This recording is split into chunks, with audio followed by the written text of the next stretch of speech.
This meeting of the California Underground Safety Board will now resume from yesterday's recess and is called to order. Secretary, please call the roll. Bianchini. Present. Charland. Here. Del Toro. Here. Johns. Here. Johnson. Present. Munoz. Present. Voss. Here. Thank you. Welcome back, everyone. Today is continuation of yesterday's meeting. We ask that everyone please be aware of crosstalk by seating the floor as necessary to one another and each taking a turn to comment. I will review the public comment process. When the chair calls for public comments, we ask that those attending in person who wish to comment please walk up to the microphone at the front of the room. Those attending via webinar who are not scheduled to present today are currently muted. If you wish to provide public comment when it is called for, please press the raise hand button function, or for those of you who have joined by phone, dial #2 to be placed in a query by the host. When staff calls your name, you may unmute yourself and may provide your comment. When your comment has concluded, you will be muted again. Thank you all for your patience and understanding as we meet today in this hybrid format.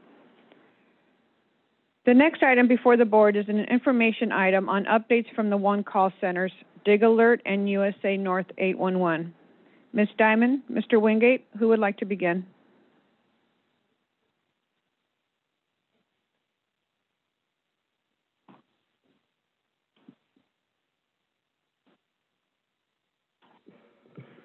Good morning, everyone. Appreciate the opportunity to give you an update about what's happening with Underground Service Alert of Northern California and Nevada. I provided some packet of some PDF documents before. Did you guys get those? And I wonder if Tom, if we can put those up. Thank you.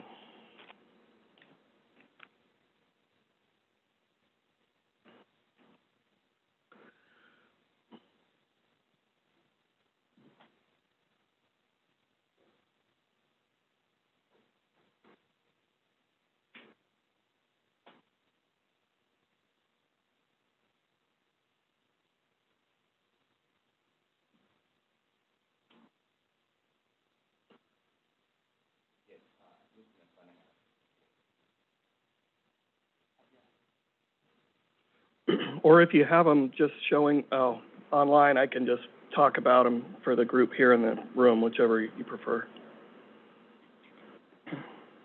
Why don't we go ahead and start the discussion or presentation?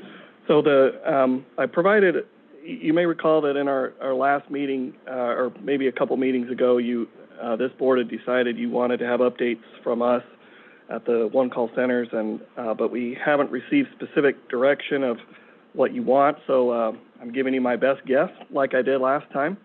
So hopefully that'll be okay. The first thing you probably want to know about is ticket volume, what's going on out there in the field. And so the first graph that I have for you, or the first report in the packet, shows graphs of ticket volume trending over the past few years. So you can see how 2022 compares to 2021, 2019, and 2018. And so far, and just for reference, this does include Nevada statistics, but that's because our call center covers that as well, but also just as a point of reference to see what's happening in Northern California compared to Nevada. So you can see that year to date, through the end of June, we've processed 848,000 tickets and change, which is actually down 9.4% in California compared to last year. Nevada, in contrast, is up, but their volume is so much lower. They're roughly only 10% of our volume, that it is only impacting us a little bit that way. But just for reference, California down 88,426 tickets year to date compared to last year, which is still higher than any of the other previous years on the graph for that for the year to date through June. But just so you have it for reference. So going back, but on the next page is a report that references Osmos Utility Services, which is a big excavation contractor that does work for power pole testing. So normally we don't get into specifics about any specific utility operator or specific excavator, for the purpose of this general discussion, but their volume is so massive that it has such an impact on us that it, kind of the headline below the title mentions that. Why does one contractor get its own report? Because Osmose creates significantly more tickets than every other excavator. So not to go through this in detail, but the short story is year to date through end of June, they are down 137,000 tickets compared to where they were last year.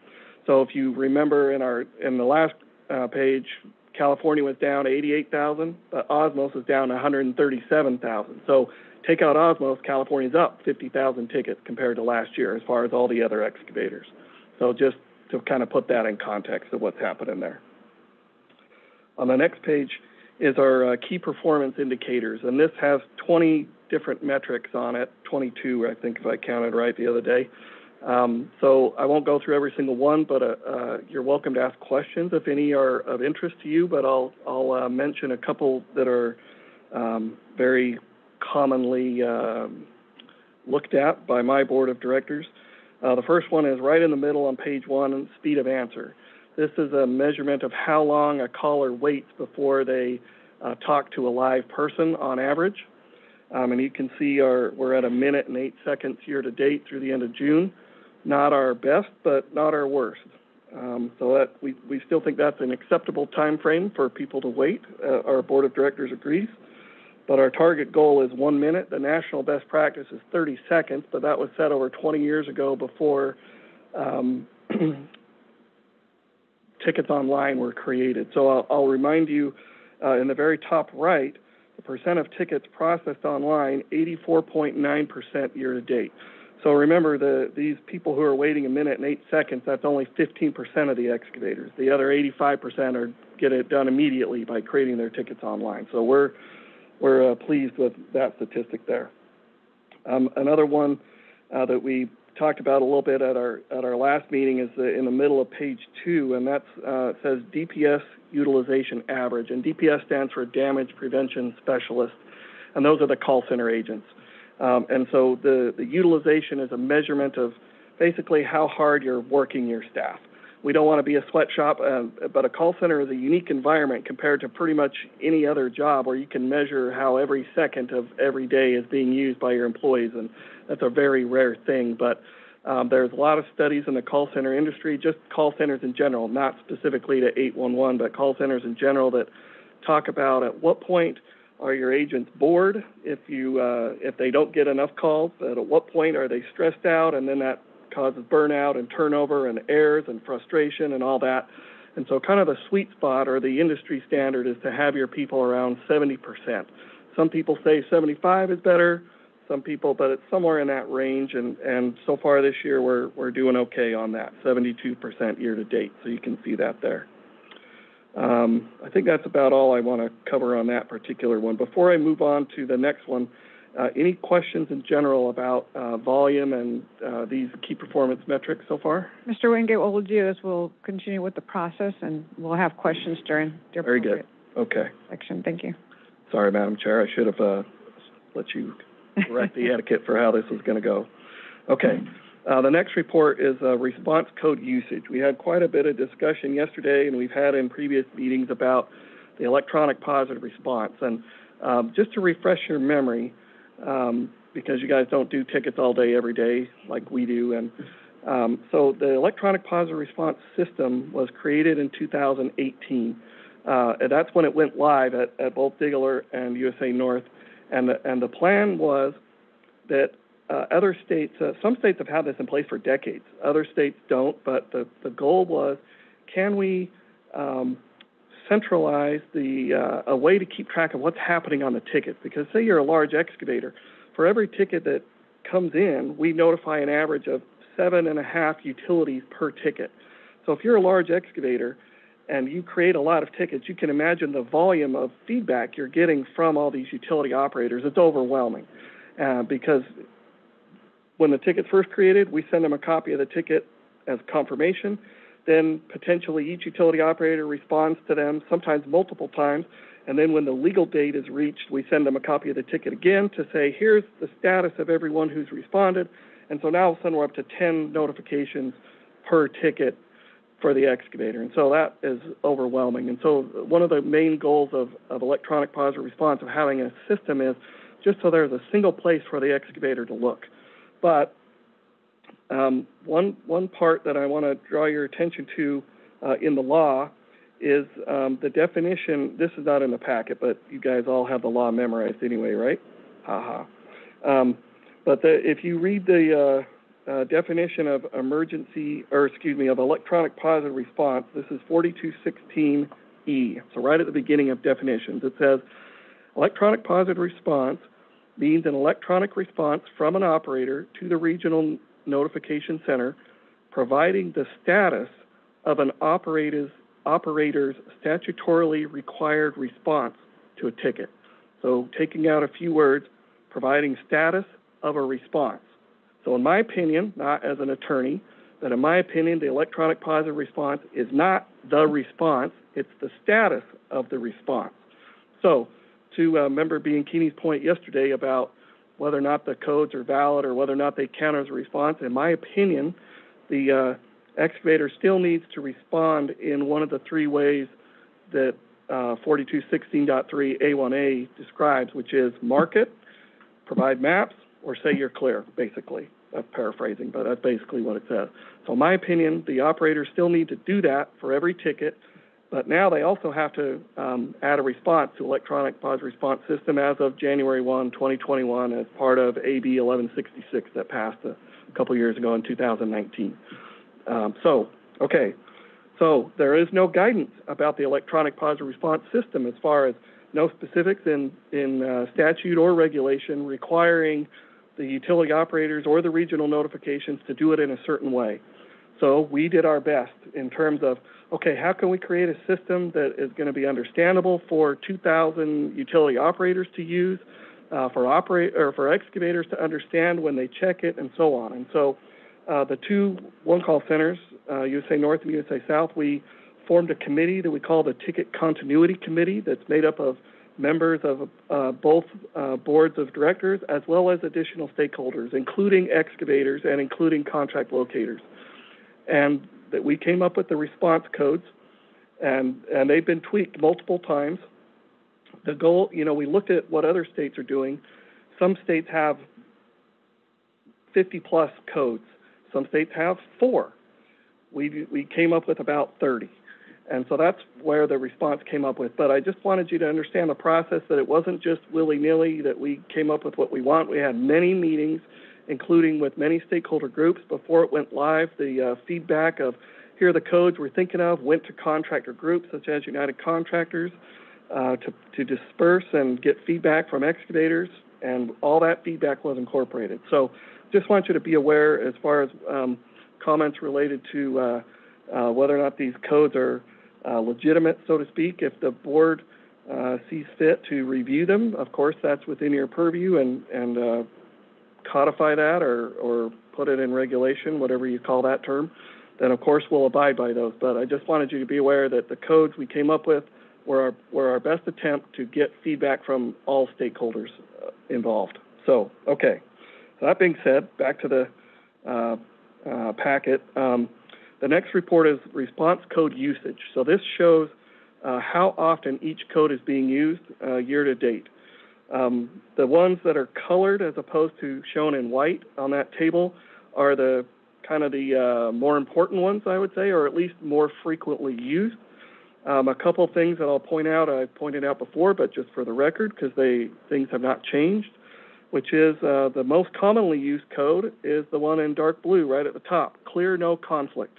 And if you look, just looking at June, for example, you can see almost 283,000 times that code was used, as opposed to green, locate area marked, just shy of 100,000 tickets. So that's roughly 2.8 to 1 ratio right there.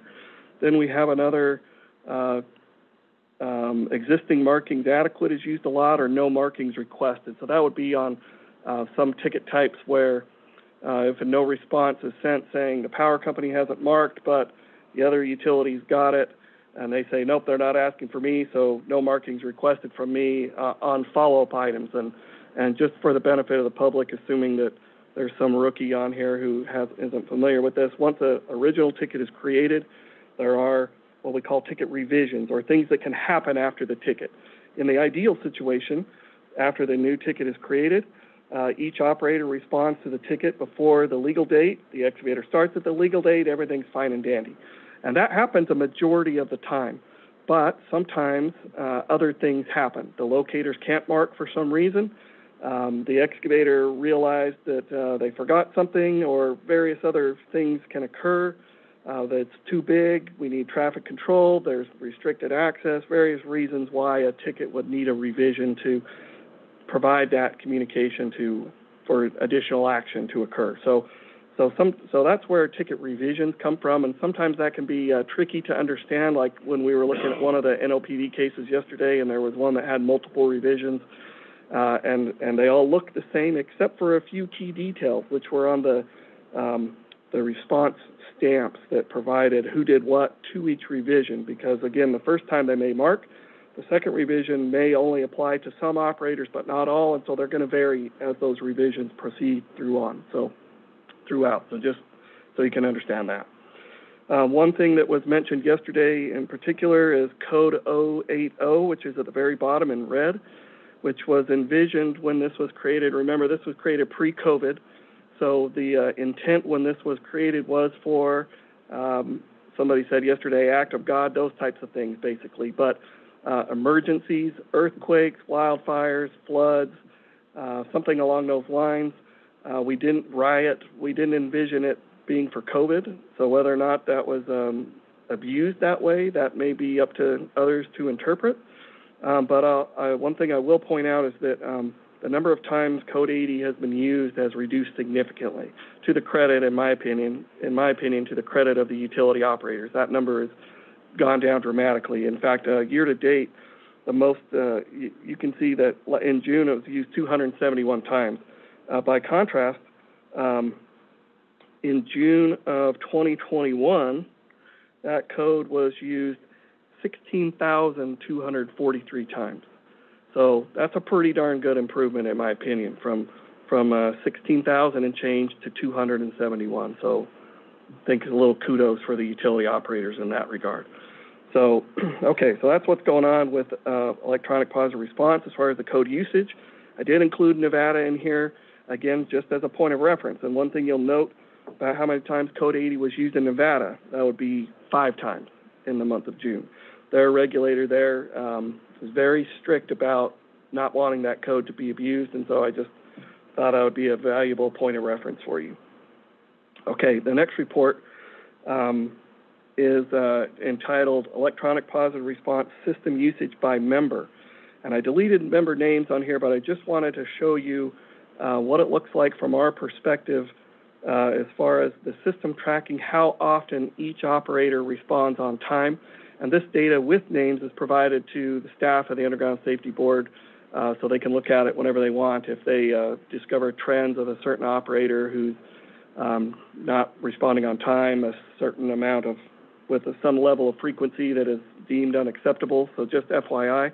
But mostly why I included page 1, the whole report is like 20 plus pages when you list a ton of members, but for reference, the green, yellow, red is what I want to draw your attention to. At the very top, you can see in the month of June, there were 891,712 tickets total. That's how many we, remember, for each ticket that comes in, we send 7.5 out, right? So that's how many there were.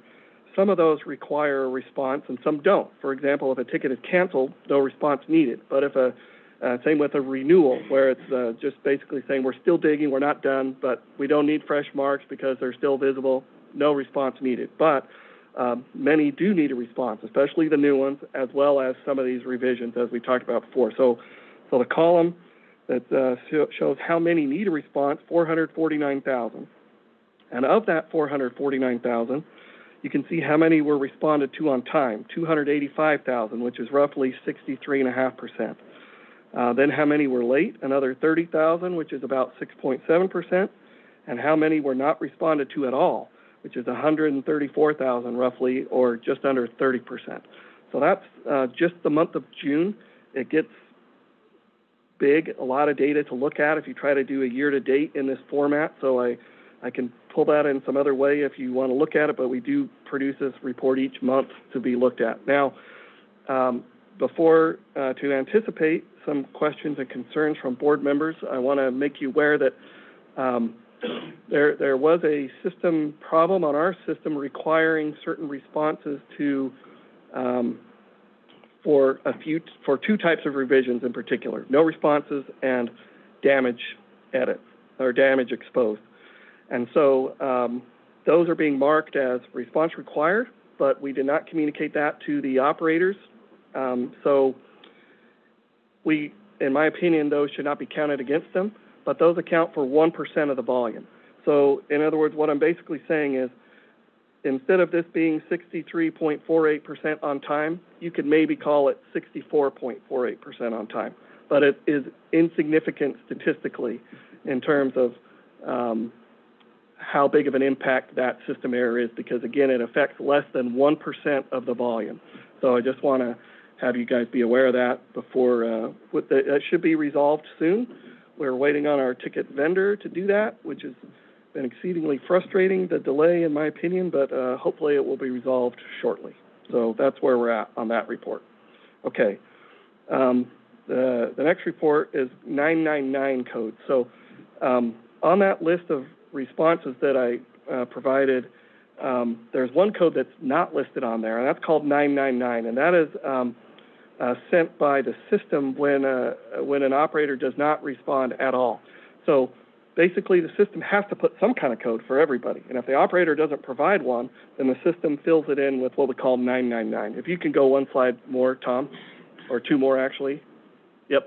Sorry, one back. I didn't realize I skipped the table. Okay, yeah. So this one right here. But one thing I think is important to track is remember that the excavator can only dig when every operator has responded to the ticket. It specifically says that. I could pull up that section, but I don't have it handy right in front of me. But it says the operator can only, or the excavator can only begin digging once they've received a response from all operators that got the ticket, right? So how often does it happen that every operator on the same ticket responded to a ticket on time so that the excavator can start digging at the legal date? So I showed you this report last time, but mostly for the benefit of people who may be online who haven't seen this before if they missed last time's meeting. And then I changed one color on the far right, 0, green. Green is good, right? Red is not as good. So just to summarize, the short story is in yellow, you can see at the bottom of the right column, in California, only 40.4% of the time, year to date, can an excavator begin digging on a new ticket. This is new tickets only, not ticket revision, but only new tickets. This is measuring only new tickets. 40.4% of the time is when all the operators have responded on time by the legal start date. So if I was an excavator, I would be frustrated. At 6 out of 10 tickets, I can't start on time. So just FYI. Okay. The last thing in the packet is not specific to Underground Service Alert, but I do want to mention it in the CARGA meetings, CARGA California Regional Common Ground Alliance. As you know, there's a new law that was passed, part of a SB 865, that will require utility operators to begin mapping their facilities in a GIS beginning January 1 of 2023. That's a big deal.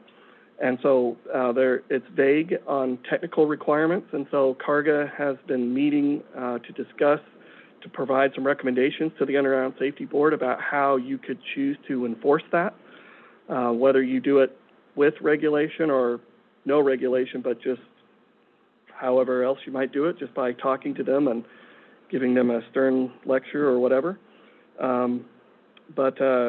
Included in here is a document that I created to recommend some possible ways that could be looked at. And so this is just for reference, but it's a complex issue. And so I'd encourage the Underground Safety Board to think about that, but also I hope you take an approach that's similar to how you did with electronic positive response, meaning that you allow the operators a little time to get used to it, and maybe your first letter is, hey, are you aware of this requirement? before you jump right on their case, because while this was passed in 2019, so they've had plenty of time, or 2020, excuse me, plenty of time to plan for this. And of course, all the associations of League of Cities and sanitary agencies and all those groups of utility operators have had time to talk about it and could have opposed it when it was going through and didn't. So in my opinion, that means they're okay with it, but I'd still, I think we'd be naive if we think every utility operator, especially the small mom and pops, know about this requirement. So there's my opinion on that. Okay, last thing. This is not in a packet, but I just wanted to mention one other thing. You may recall that there's a section of the law that talks about the makeup of this board in terms of who's appointed and why they're appointed and so forth. And I'm trying to talk and drive at the same time here. Okay, this is 4216.13, and it talks about how the, who you guys represent as who your constituent groups are. I'd also like to point out the very last part on that. So this is 4216.13E. The board may invite 2 directors of operations or other appropriate representatives of regional notification centers to be non-voting ex officio members of the board. I'm not saying that I want you guys to do that for us, but I think because in statute it does recognize that we have some knowledge and experience in this area, that we can help you. And so I would encourage you to maybe think about what the procedural rules are, but when you're having your okay, so here's an issue you raise up on the agenda, you turn it to public comment, then you turn it in-house, and you guys discuss as board. That would be a great time for you to say, USA North and South, do you guys have any comments or feedback about this? Because there were a lot of things yesterday we could have helped you with get through really fast, because we do this all day for a living. So anyway, just FYI, in my opinion, the statute allows you to use us as a resource, even if you choose not to appoint us as official board members. So I just leave that with you to ponder. Okay. Thank you. Tell me, Madam Chair, what you'd like me to do next. Sit down, or you want to wait? Ms. Diamond have a seat. Very good. Thank you. Then we'll have you both come up after Ms. Diamond's presentation.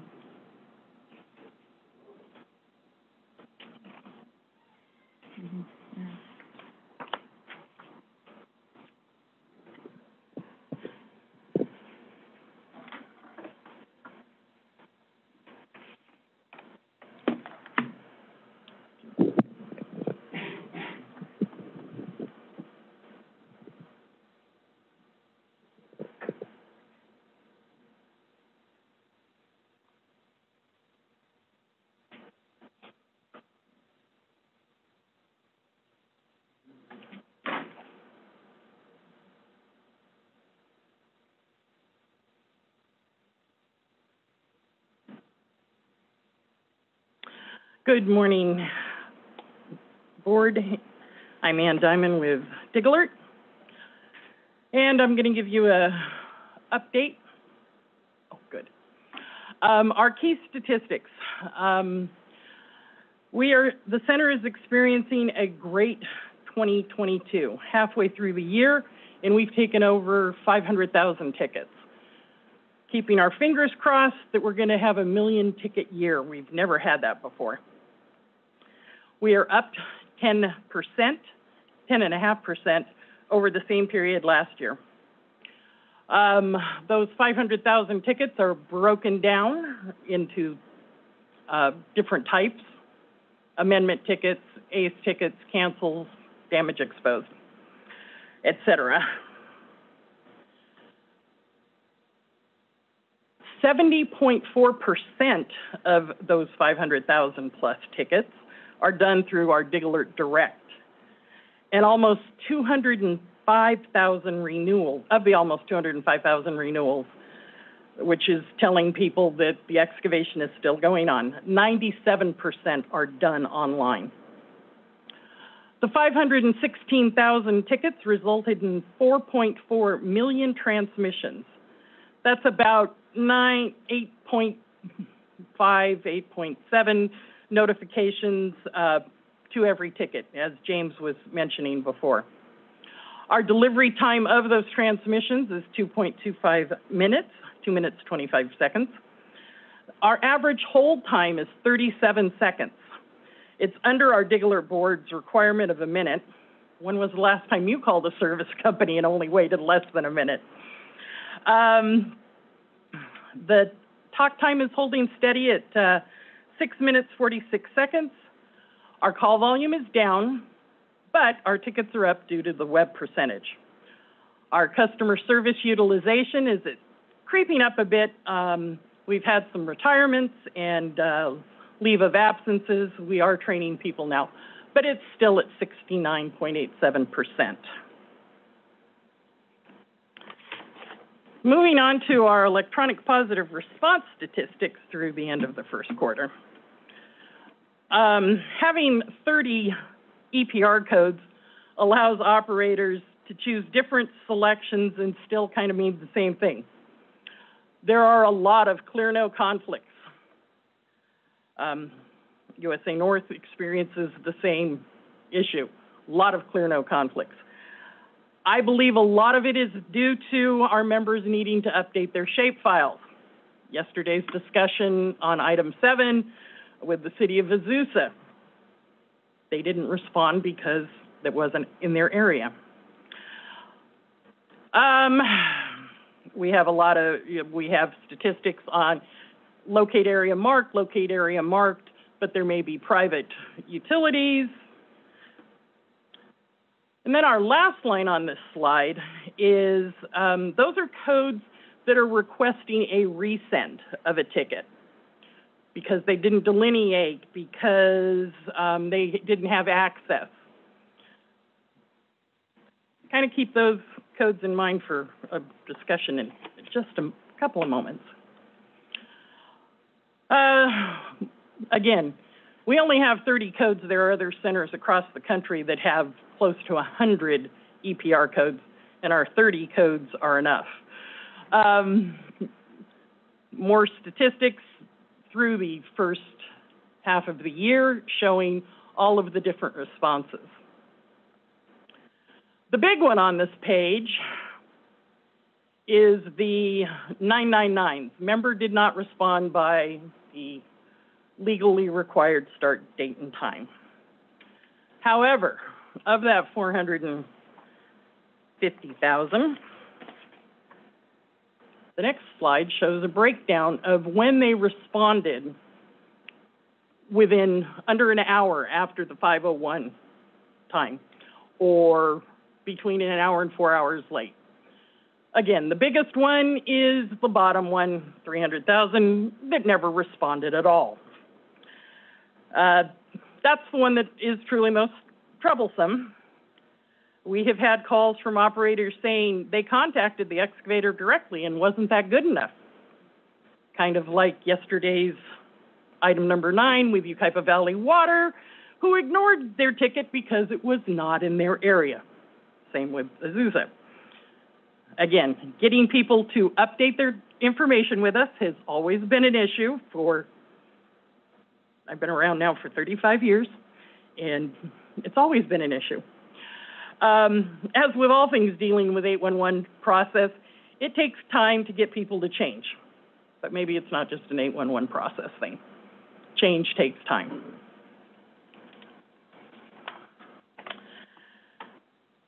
I said to remember those codes that asked for a ticket to be resent.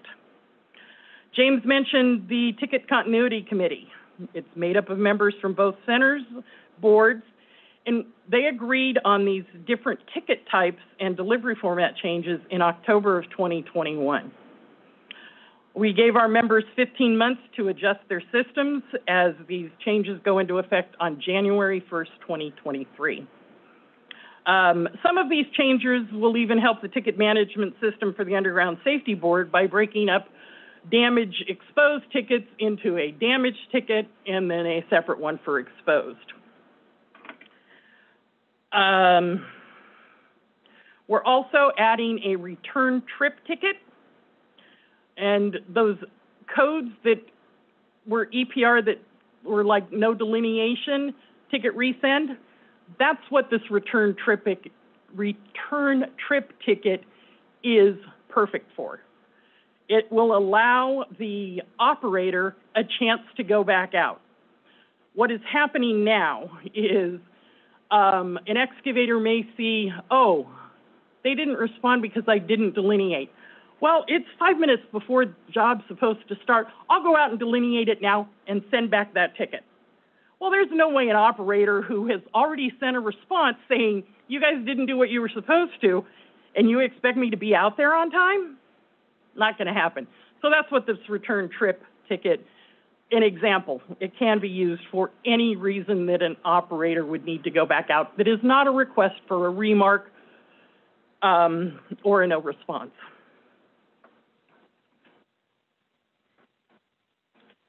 Okay, switching away from staff.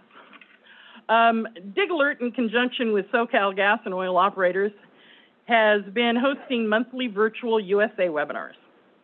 The sessions can be found on our DigAlert YouTube channel. We record them all. Anyone can register on the DigAlert website under the About tab and then select events.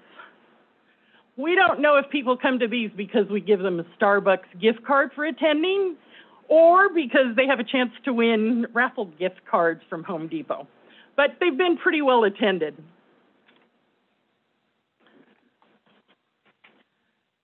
Also, we have opened up our promotional items, our swag, once again online.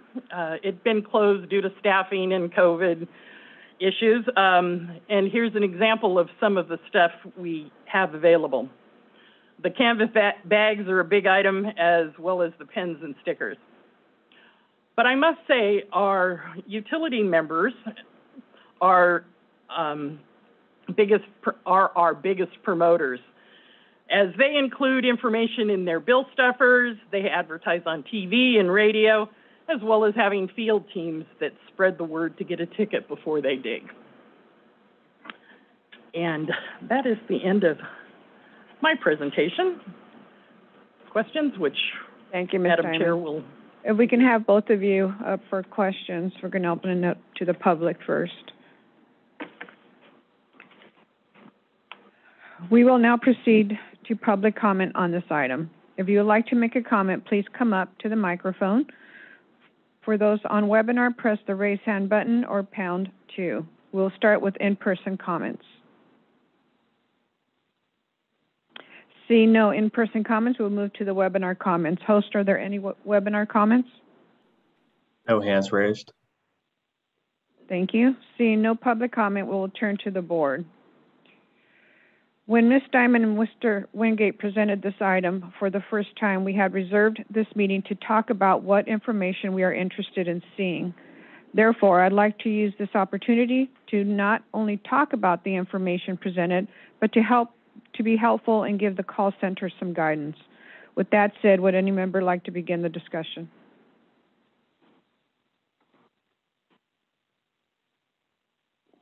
Member Bianchini, I just want to thank both of you. Very informative and good presentation.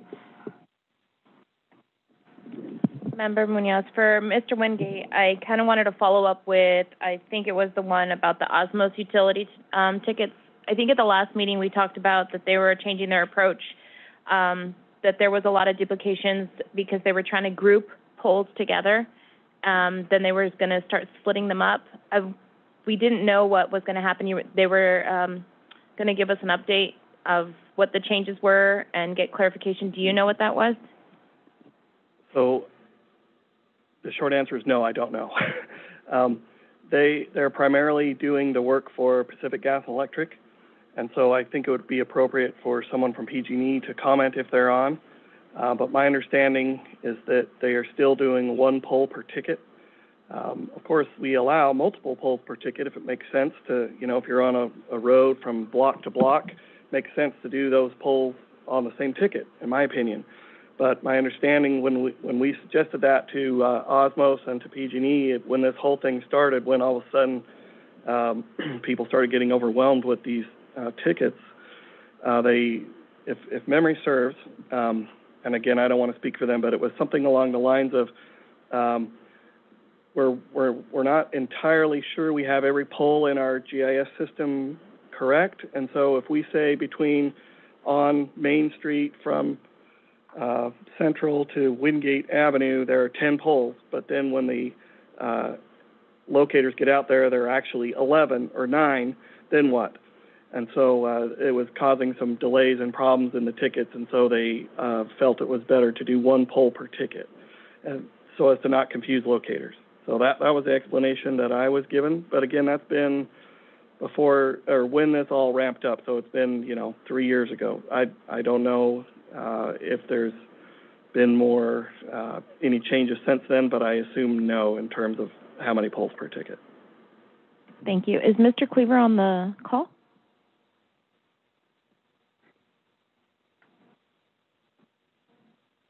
No? Might check. Mr. Cleaver, if you're on, would you mind pressing the raise hand button? I believe he's changed position, so we might. Oh, has he? Oh, okay. Anybody from PG&E is on. Okay. Any other questions, Yeah, Madam. comments? There's a hand raised. Madam Chair. Perfect. If you could please identify yourself. I'm not sure. Hello, this is Just a minute, please. Just a minute, please. Mr. Johnson? Was that something from Pacific Gas and Electric? Yeah, on are you okay? Okay. My question is, thank you both for very informative information.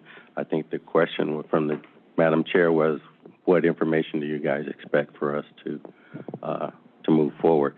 I just had the data that you gave related to the EPR issues and a different breakdown of tickets with great information.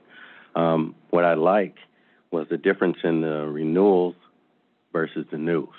And it's different for each region, right? Whereas in the north, it's 41% new, and renewals are like 54% today. Last year was worse. Renewals far outweighed the news coming in here, so it's kind of a different switch, even going back from the year previously.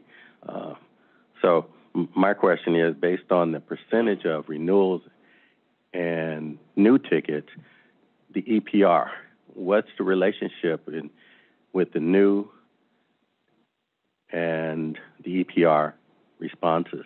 Are you getting more on the new responses and less on the renewals? And is that an issue of maybe folks don't know that on renewals you need to respond back based on our criteria? Is that a concern, or that could be possibly the issue? And if so, I think that would be something I would be interested in knowing moving forward.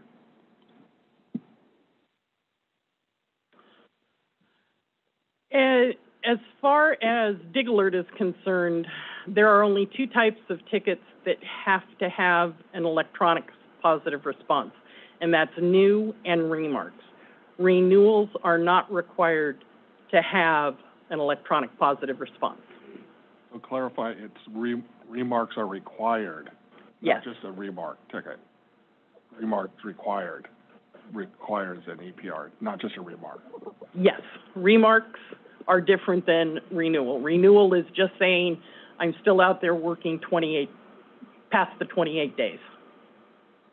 A remark is saying, because the excavator basically is saying, I need to have the marks done again, and you have not the date of notification and then 2 days in which to go out and get that remarked. So there is a response required for that.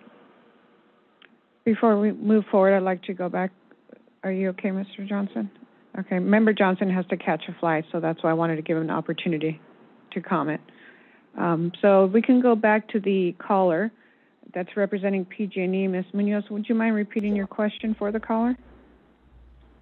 The last meeting we had, there was a big concern with what was going on with the tickets with Osmos. There was some confusion on how those tickets were being responded to. They were put in clusters or they were individual. It was really uncertain, and I think Mr. Cleaver started to explain that in the next meeting we'd get an update because there was late tickets, there was all kinds of convolution behind those. If we can get an update of the new process and how that is seen improvement, if any. Thank you. Is the caller still online? Hello, this is Ian Harris with Pacific Gas and Electric. With regard to an action from the last meeting, I wasn't aware that anything was presented to PG&E. However, we can get that information. But at this moment, we don't really have any information to add aside from what Mr. Wingate already mentioned. Thank you. Any other board comments regarding the report presented? Yeah, Member Johns, I got several questions. First of all, though, kind of a statement Mr. Wingate mentioned, the idea of being providing your input and with the board, and I've truly appreciated your input all along. But if there is something we as a board can do to empower, make you feel, more of the team, like to do that, could definitely appreciate being able to look to you and ask questions like we do. And today we get to ask your opinion, which is really important. We appreciate that. Yesterday we were kind of in a NOPV, so we didn't have the opportunity. So my first question, Mr. Wingate, you mentioned the extraordinarily response, and Nevada, you said, had a different approach, and that was due to their regulatory, it sounded like, their feedback from the regulatory group. What could we as California do to empower you more with that? Okay, that's kind of a loaded question, and now you're going to get it. I'm just kidding, halfway kidding. So California, in my opinion, has the most complex regulatory structure in the nation.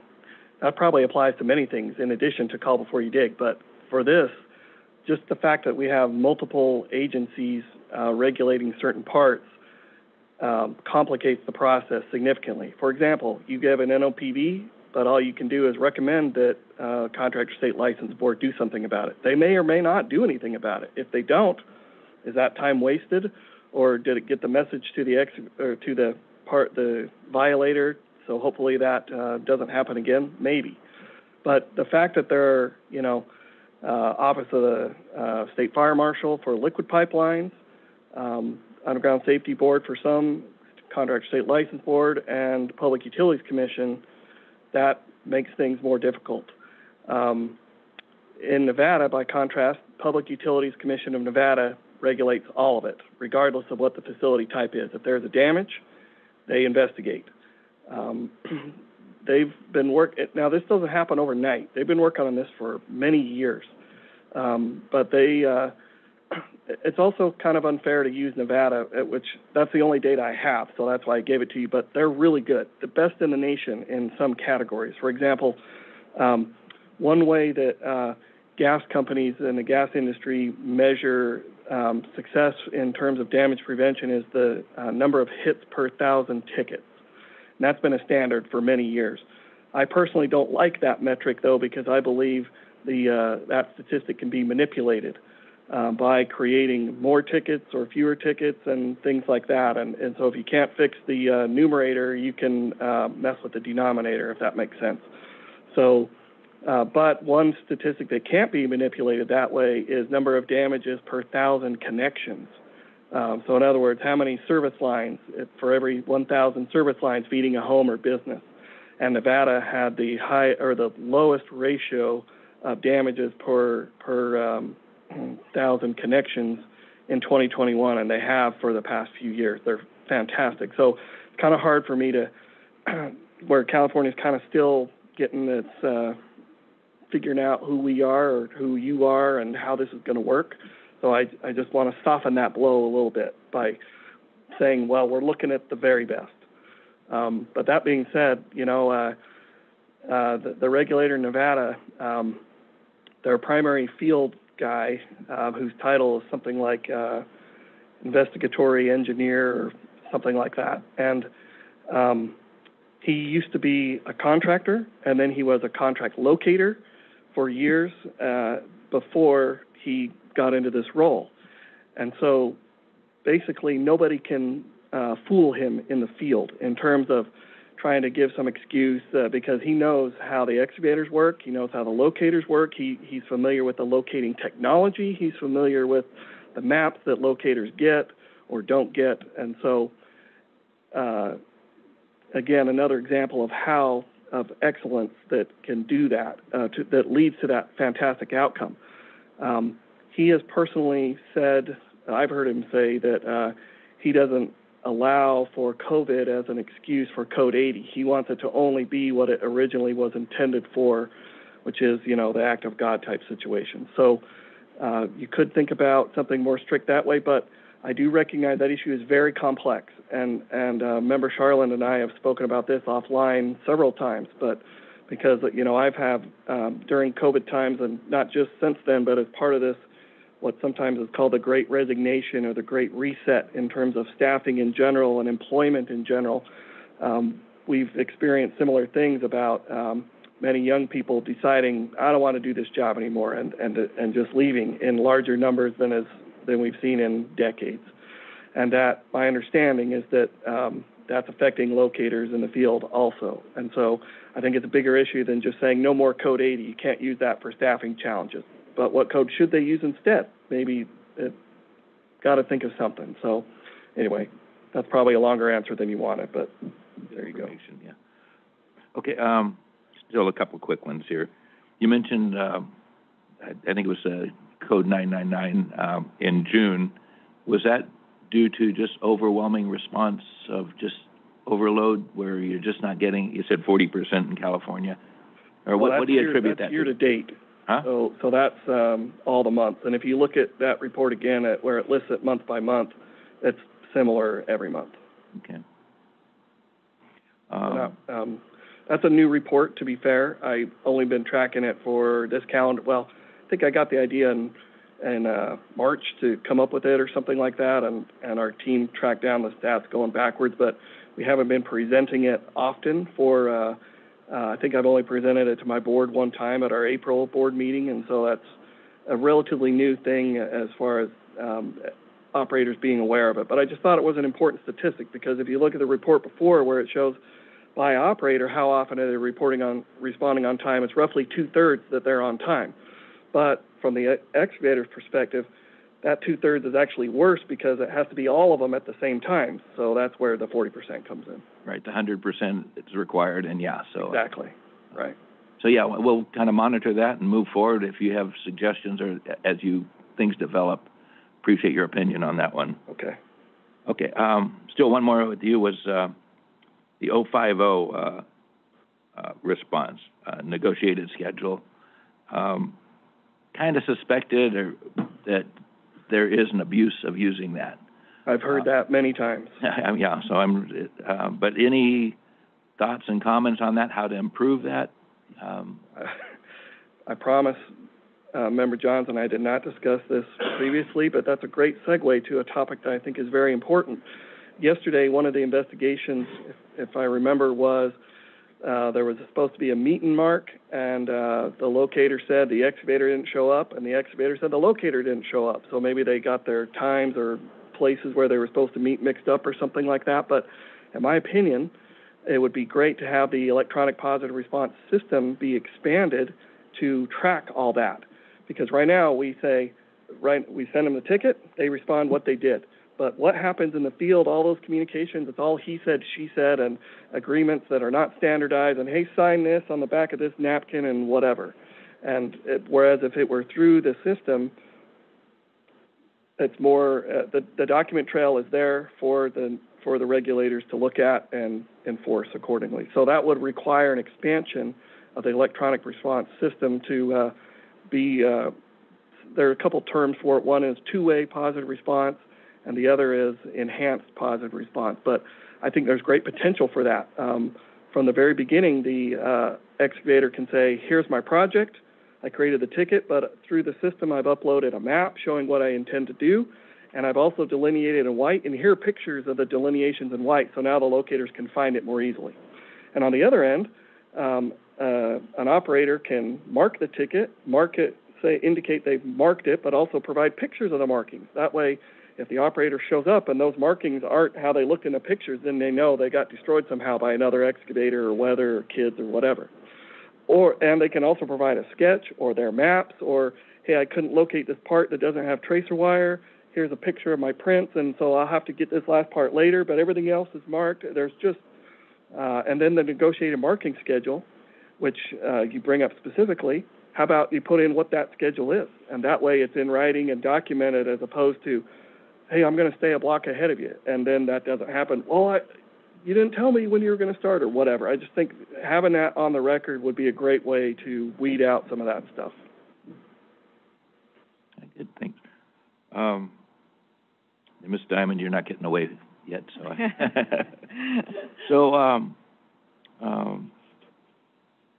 So looking at, and my question was referred to, we had mentioned Azusa and having operators look at it and say, hey, I'm not there, so they don't even respond.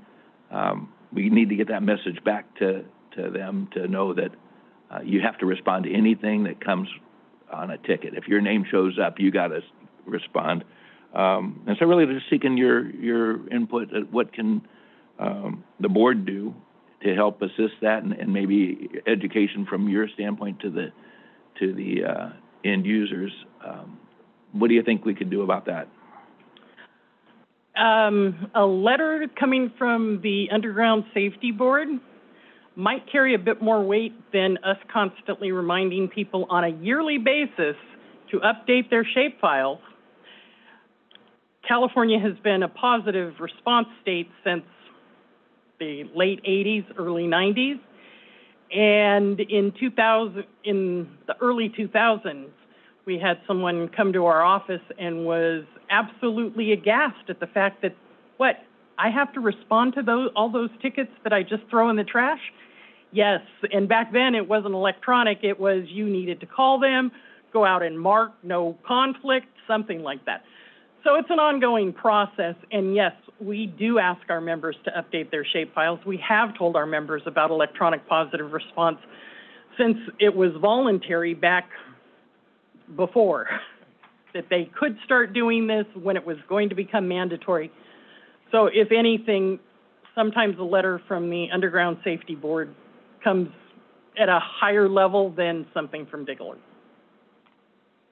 Great suggestion. Yeah, one last one is more anecdotal, but 811 call before you dig. I was involved in developing, putting in the number, and that's when people called.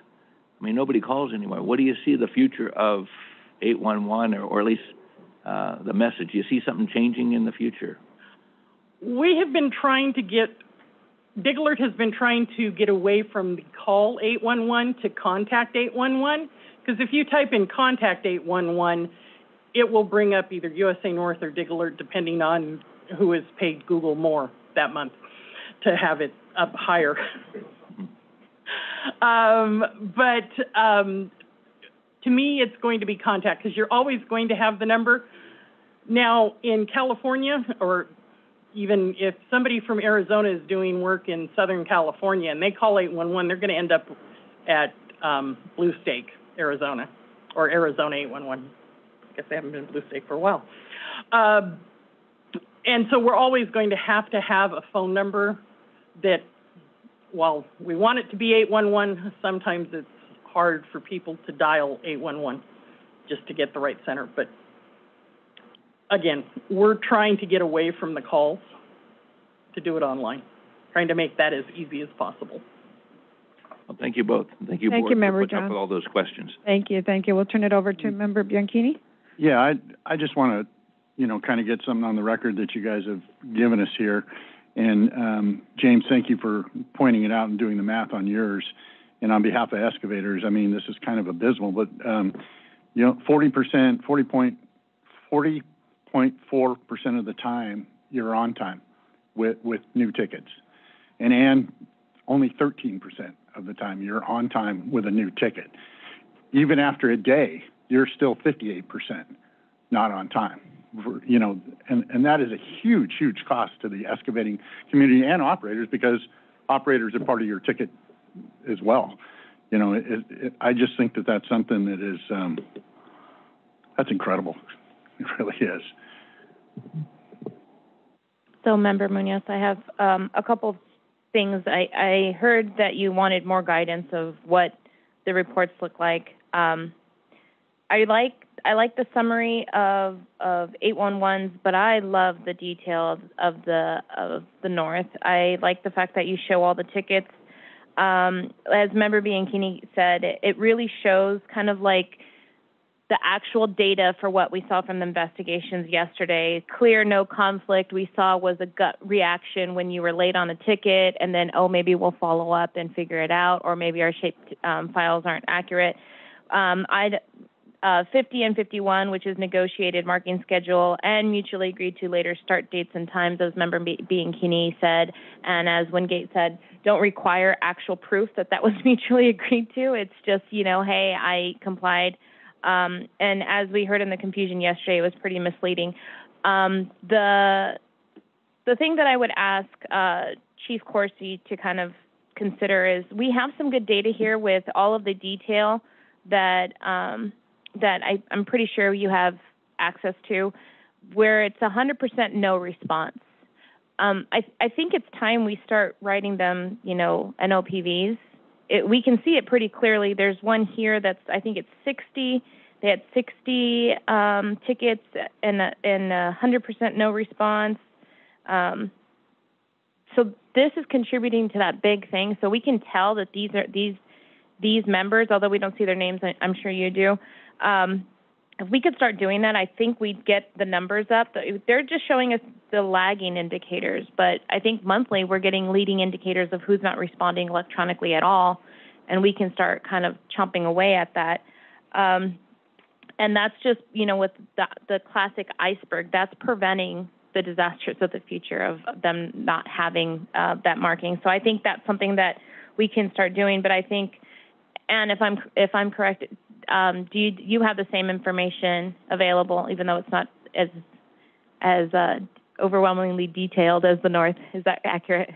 Yes, and actually the staff has access to the what we call the state regulator report, which lists each person, and they can click on all of the code 999s, which is the no response at all, and that will bring up every ticket and they can look at each of the tickets as well. Because it looked like there was 300,000 and then that didn't respond within a day in the South, and I can't remember the number on the North, but if we could just chip away at that, maybe those numbers would start improving. I mean, that's unreasonable to think that, you know, less than a coin flip is the likelihood as an excavator that you're going to be having your project done on time.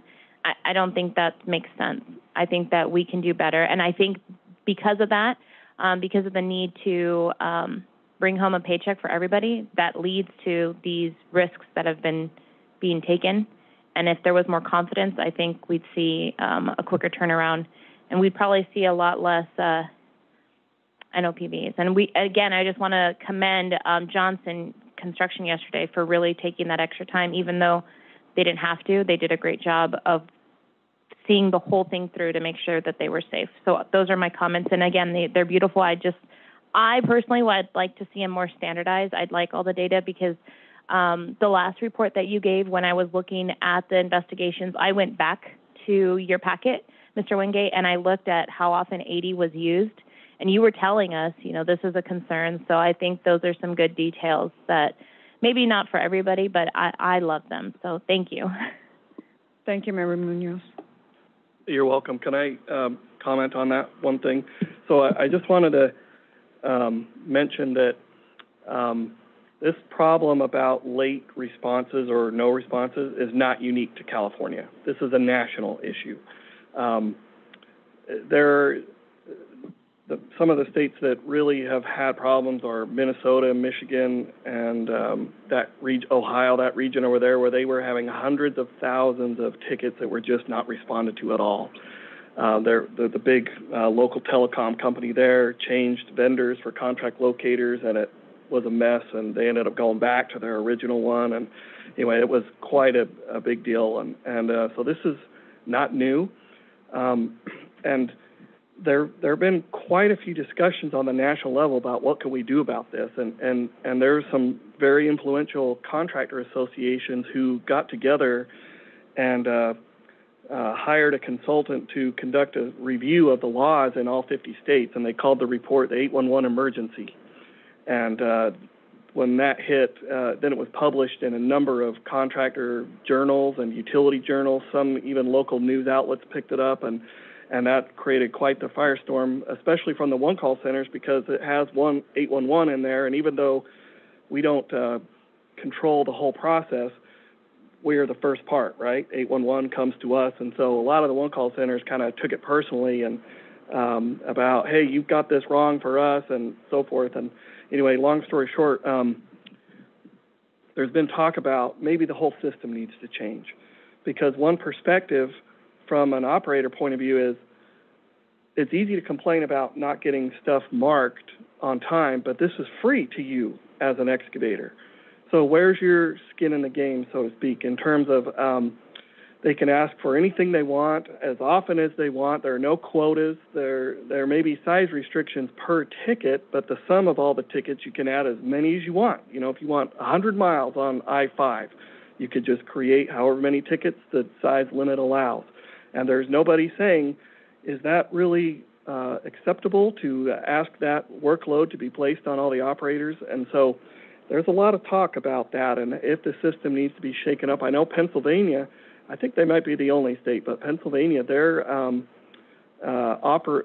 excavators help fund the one-call center operations there and the education activities. I think that's the only state that I know of. But anyway, I just wanted you to be aware that this is a bigger issue than just California. Thank you, Mr. Wingate.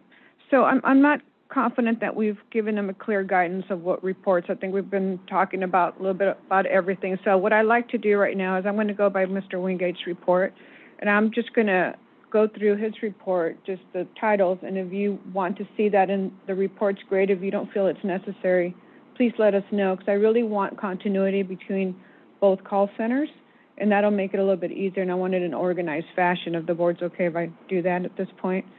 So one of the reports we're talking about is the ticket volume. We'd all like to continue to see that report, correct? Yes. Madam Chair, can I just interject? Absolutely. One thing? Could we get someone from the Underground Safety Board staff to give us this in writing afterwards so that we remember what it is you want and so we can comply? Absolutely, absolutely. If we can have staff. Madam Chair, would you mind? I want to make one comment here. My apologies. Go ahead. No problem. First off, I'd like to thank both of you for your reports and all the comments from my fellow board members here. I think I think the reports both serve different purposes. I think Ann her report kind of boils it down to some highlights, which makes it a little more. She's focused on some of the statistics I think that she believes is important, and of course is trying to draw out to us what hey, is this what you want to see? On the other hand, James's report, there's a lot more detail. So I've been kind of torn in between the two. I think they both serve some merit, and I'll be more than happy to participate in this discussion going forward. The other comments I want to make, and maybe staff, Tony, maybe you can help us out, regarding James's reference to 4216.13 on item E. Didn't we address that back in 2018 or 19 at some point? Yeah, and I think that, and I think maybe Mr. Wingate addressed it perhaps obliquely, that code section allows the board to invite two ex officio members, so ex officio non-voting members onto the board, one from each of the call centers. The discussion at the time was that if you're a member of the board, regardless of if you're ex officio non-voting, you're still subject to Bagley-Keene Open Meeting Act requirements, and that's something that they had to keep into consideration. So that's where we kind of left it. I apologize, Tony. I had a hard time hearing you there. Can you repeat? Yes. So if they were to be ex officio non-voting members of the board as allowed by 4216.13, they would be subject to the Open Meeting Act rules, which limit who they can talk to outside of a meeting. And I think, I don't want to put words in their mouth, they didn't feel that that was conducive to their goals of their centers to limit the conversation. And so they did not push to be ex officio non-voting members. Okay, I think I'm clear on that. So, yeah, so prevent them from us interacting out in the lobby like we have from time to time. Okay, so there's the downside. Okay.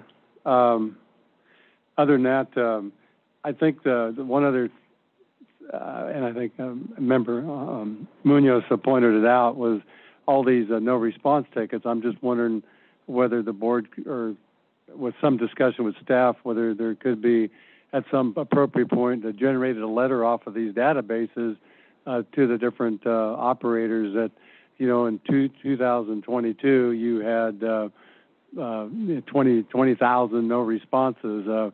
We'd like you to look into why that is, and you know, correct shapefiles, maybe list out a handful of items that they need to probably look at on why they're not, you know, that it's the law that you need to respond electronically, and maybe some generic tickler letter might be in order for a discussion by this board. So with that, I think I'm done with my comments. Thank you, Member Voss. Chair Del Toro, to kind of save you time, just kind of going through the two reports, they're all the same. Right. But if we could, my opinion would be if we could standardize it to have all the detail that the North gives by month, month over month, year over year, so we can see trends. The 811 is just giving the summary of this year. But I think from a decision-making, from looking at when we look at cases, a lot of them go back a year. Some of them, I think one of them went back 18 months. This last go-around, having that data to look into that time window is helpful. At least I found it helpful. The only thing that I think is different was on the South, slide 5, which was the no response by required time, and then how quick they were to respond within the day. That's data that the North did not have. And I really love that the South always does outreach at the end of their presentation. They did this last time as well, and they gave us some of that detail. So I think they are basically the same, but I think if we could get them standardized where they give us that year over year in the same time frame with the raw data kind of in here, and then add in what the South does differently, which is they add in the 24-hour response and the outreach, I think that would be a really complete package for some of us to look back at the history when we're making decisions in these investigations. Other than that, they're all exactly identical. I understand, but there's some data we probably don't need, so we can go through these meetings a little bit smoother. So I'd like to be able to streamline what we're looking for. And I need to hear you say that again. You want data from previous to be, so, did I understand? Member Bianchini, I concur with Member Munoz. We're going to spend a lot of time. Some of us aren't going to want some of the data, some are. We all agree that the detailing on the North is good. I would agree with adding 5 slide to the North in the graphs that they possibly have, but going through the North in item by item. Well, we're not going to go literally with page by page, but I understand what you're saying, so that's fine. We can absolutely do that. I'm going to go with the board's opinion. But, okay, so if there's maybe if there's anything you don't feel you need or we need, if you can, on your own time, go through that. Yeah, we can take that up at another meeting if we're just not talking about one part. Right. Okay, we can do that. Does the board agree with that? Okay, perfect. We'll do that. Thank you. Thank you very much for your thorough report. Any further comments before I move on to the next item? Member Voss here, I would suggest that Member Munoz could work directly with both call centers to get us going. I like how you did that. In her spare time. in her spare time, right? The rest of us. Remember, Charlene? So the 999, from what I understand, it's, any one person can throw that off into that system. And I'm just gonna go into my experience of working with different agencies. I think the issue we have is we need to put the letter together. We need to say, hey, you're required to do all this by reducing your shape files. You would not have to do as many notifications, that's the law. It's who do we get this to? Because if you dig into how this stuff is done, there's usually a mapping department that's just kind of doing this big dump and saying, hey, here's all of our stuff, and here's buffers, and here's all the stuff. Then you got locators, and you got that division that's actually doing it, and I think it's still done today in a lot of, I'm going to guess, I don't know this for sure, but a lot of counties and cities and municipalities are still into the old school, which is print out everything and just say, not mine, not mine, not mine, not mine, not mine, I got to go out and undo these 10 tickets. And they don't even know that they're required to do that. So I just kind of want to give some insight that we got planning departments that are dumping all this information. We got the locating side that's sorting, and probably they don't understand the requirement, because if they knew, if we get this message to them, they might be able to go back to their internal and say, look, you're causing me a lot of heartache. Can we change this in the system? But it's not going to be the locating side of that house that makes these changes. In most cases, I believe it's going to be kind of the mapping and the shapefile people to send over new data to relieve them. So I guess that's just some insights of when we put this letter together, or if we are going to put this letter together, is showing them that they do have this requirement on every ticket that we saw with our NOPV yesterday. I don't think they were aware that they have to do it on every ticket they receive. And I think there's a lot of this that we'll find out is contributed to these smaller companies just not knowing they're aware. Member Johns, and yeah, appreciate your input there, Member Charlene. And yeah, to me, it's like the right hand doesn't know the left hand's doing in these operators. But I think our message to that the violation, if you don't show up for your ticket, there are consequences. And I think that's where we come back and it hits the whole operator with the penalty. Then they have to get their act together. So I think, in general, that would be the approach that I'd see alleviating that situation. Thank you, Member Johns and Member Charlene. If we can now move to item 13. The next item before the board is an information item on a discussion of non-violation safety issues and investigations following enforcement actions. Mr. Marino, please proceed.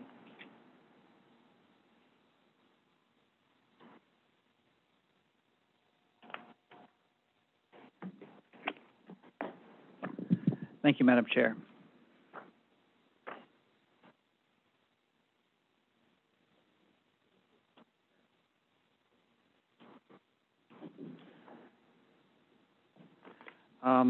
Just to begin with this item, this is for discussion of the investigation on items 5 through 7. That's investigation 21 LA 014783. There were two other investigations that were discussed yesterday that I'm asking that you don't talk about because there may be pending action still on those investigations. That's 22 LA 01484 and 21 SA 01472. So those two I'd like us not to discuss.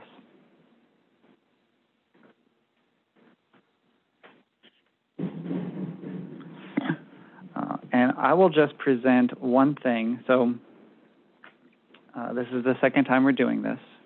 And for investigation 21 LA 01483, staff has one item, or one thing that we think in that investigation is of interest and worth talking about that's not specific to a violation.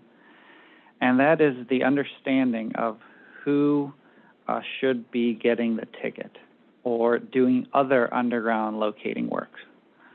And for that, I would like to draw your attention to Exhibit 8 of the investigation, and this is on page 29. So I'll give people some time to get there.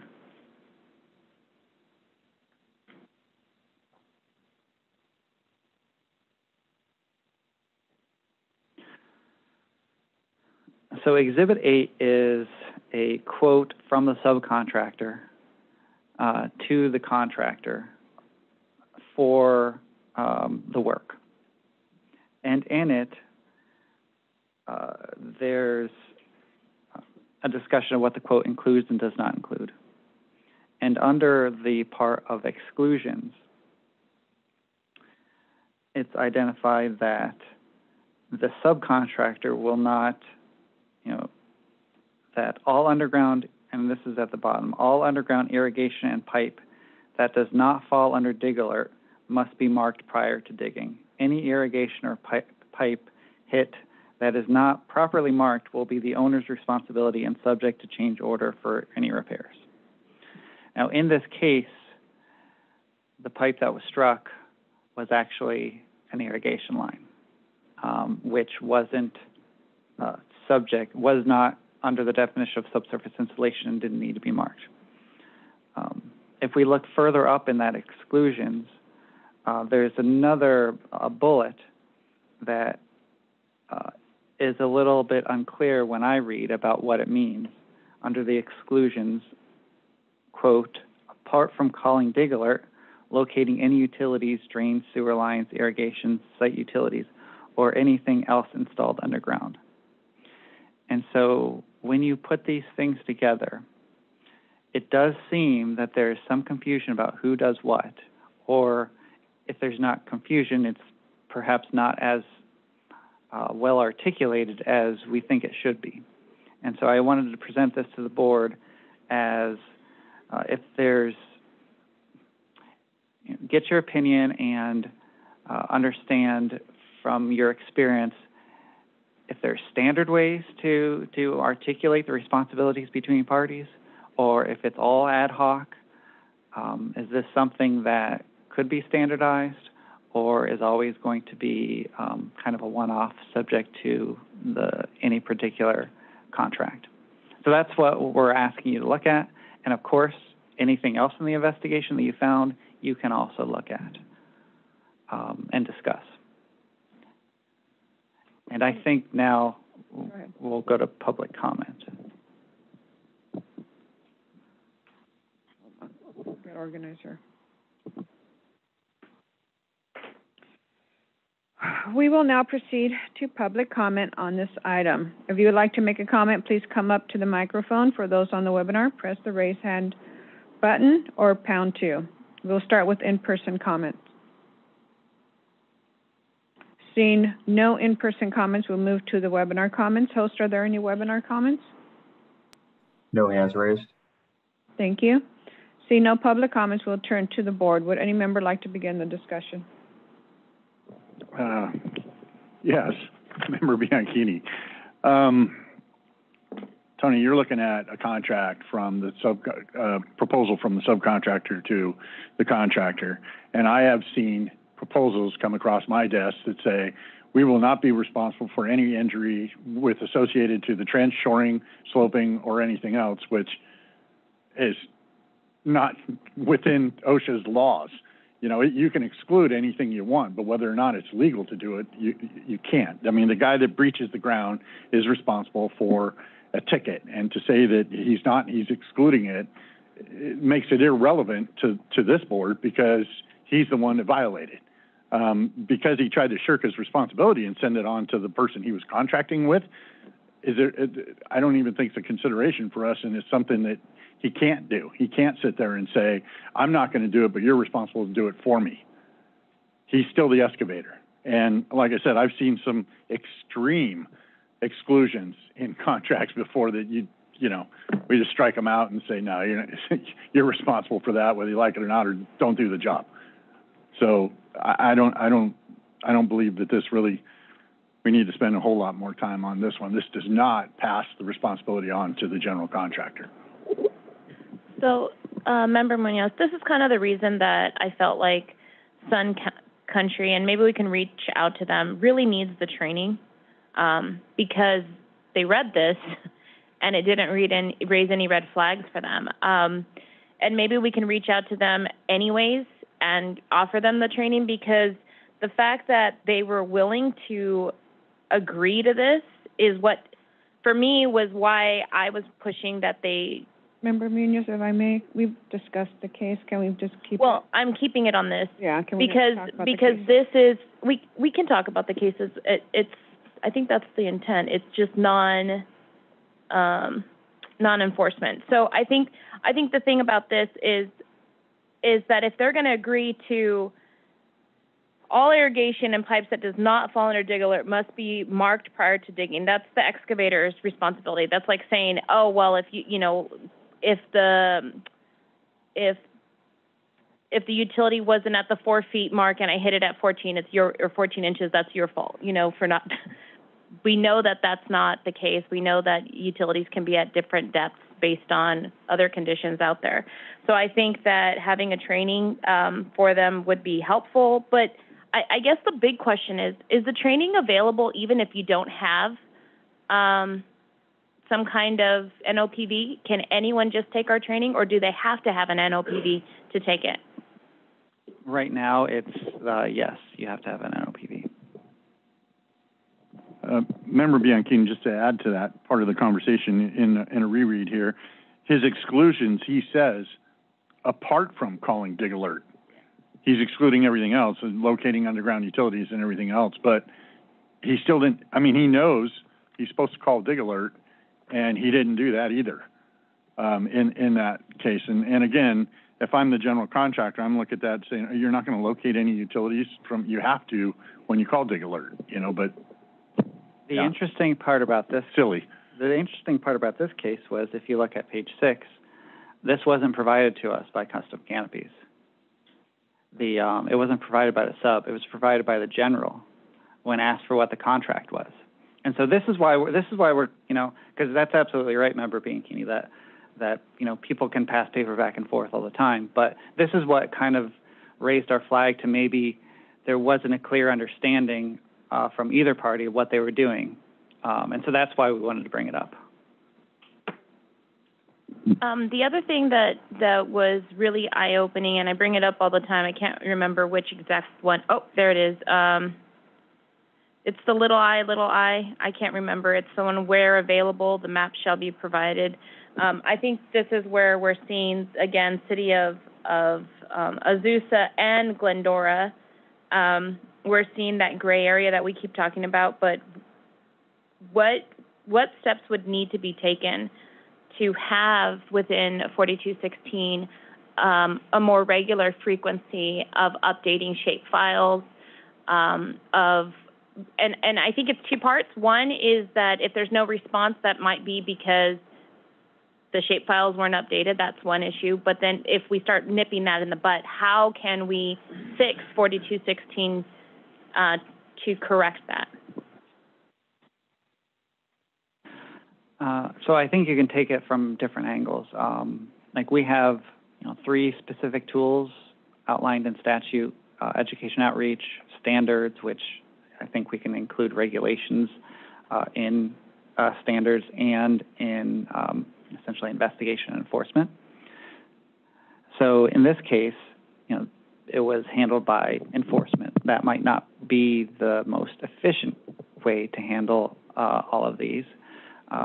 It could be, and we'd have to talk to our attorneys on exactly how it would be, but it could be something that is required through regulation, some sort of regular update.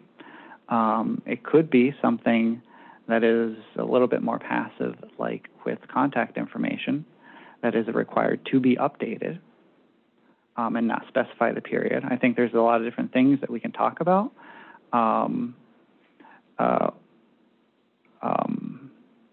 About the best way mechanically for our role to be in that, in addition to what is the best practice from an operator on how they would want to update it.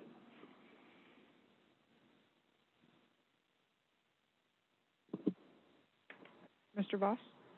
Yeah, Member Voss here. I think it's interesting here when we look at this quote in this email, I think the last statement here, this asterisk that alludes, there's kind of a conflict the way this thing was laid out, but I think the asterisk where it refers to the definition here of all underground irrigation and pipe that does not fall under dig alert must be marked prior to digging, and any irrigation or pipe that is not properly marked will be the owner's responsibility and subject to damage order for any repairs. So I think in my interpretation of reading that, my irrigation system in the lawn, which I don't have those facilities registered, would fall into that definition. The interesting thing is if they had pulled the ticket like they were supposed to do, the Covina irrigation company shows up, and that was the line that was hit. So it all goes back to that they never pulled the ticket at the prior to excavating. That's what it comes right. It just boils down to that. But I think, and to Member Bianchini's report, and he's seen it where subcontractors ask for the moon when they're in direct violation of what their real requirement is, and so it's just people trying to get out of being responsible for when technically they can't, because the law is clear that you're going to be responsible if you're the one out there moving the dirt. So. I don't know, but I think that the general contractor, Sun Country, that it would be good for them to attend our course. But again, we couldn't, since we didn't rule on that NOPV, we couldn't do that. Does that be correct, Tony? I think that you could probably invite anyone to come to our course. We don't have any regulations or rules. It's just from a capacity standpoint that we're not opening it up to people who haven't had a violation. I think you've all talked in the past about maybe we should find a way to open up our course to use it as a preventative measure as opposed to something that is after you've already had a violation, but we have not gotten there yet. Member Bianchi, I would only add to your comment that the 4 pages of rebuttal that he gave kind of shows that he understands the dig alert law very well and laid it out. And like Tony said, that's where the subcontract was revealed and so forth, because he's trying to say this guy obfuscated his responsibility but knew he was supposed to do it. So, I guess everybody could benefit from our course, but he's pretty sharp at understanding it. It might be said he learned after the fact he got this very threatening letter. So maybe we should invite him just in case, even though he doesn't have an NOPV, maybe we should invite him, because to me it's a warning sign if he agreed to these conditions. Member Voss here, I just don't understand why they didn't get a ticket they knew they were supposed to. Thank you, board members. Mr. Marino, did you get the information needed to move forward? Yes. We're good. So what I'd like to, see no further discussion, what I'd like to just take a 15-minute recess break at this point. So it's currently 10:38, so we're back at 11:03. Okay, can you do my math for me? We've discussed this. I suck at math. 40. Make it 55. 55, all right, 10:55. I like extra breaks. Thank you.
Welcome back. The next item before the board is an information item on abandoned lines, standard develop. Sorry, there's an echo. Testing. Thank you. The next item before the board is an information item on abandoned line standards development update. Mr. Marino, please proceed. Thank you, Madam Chair.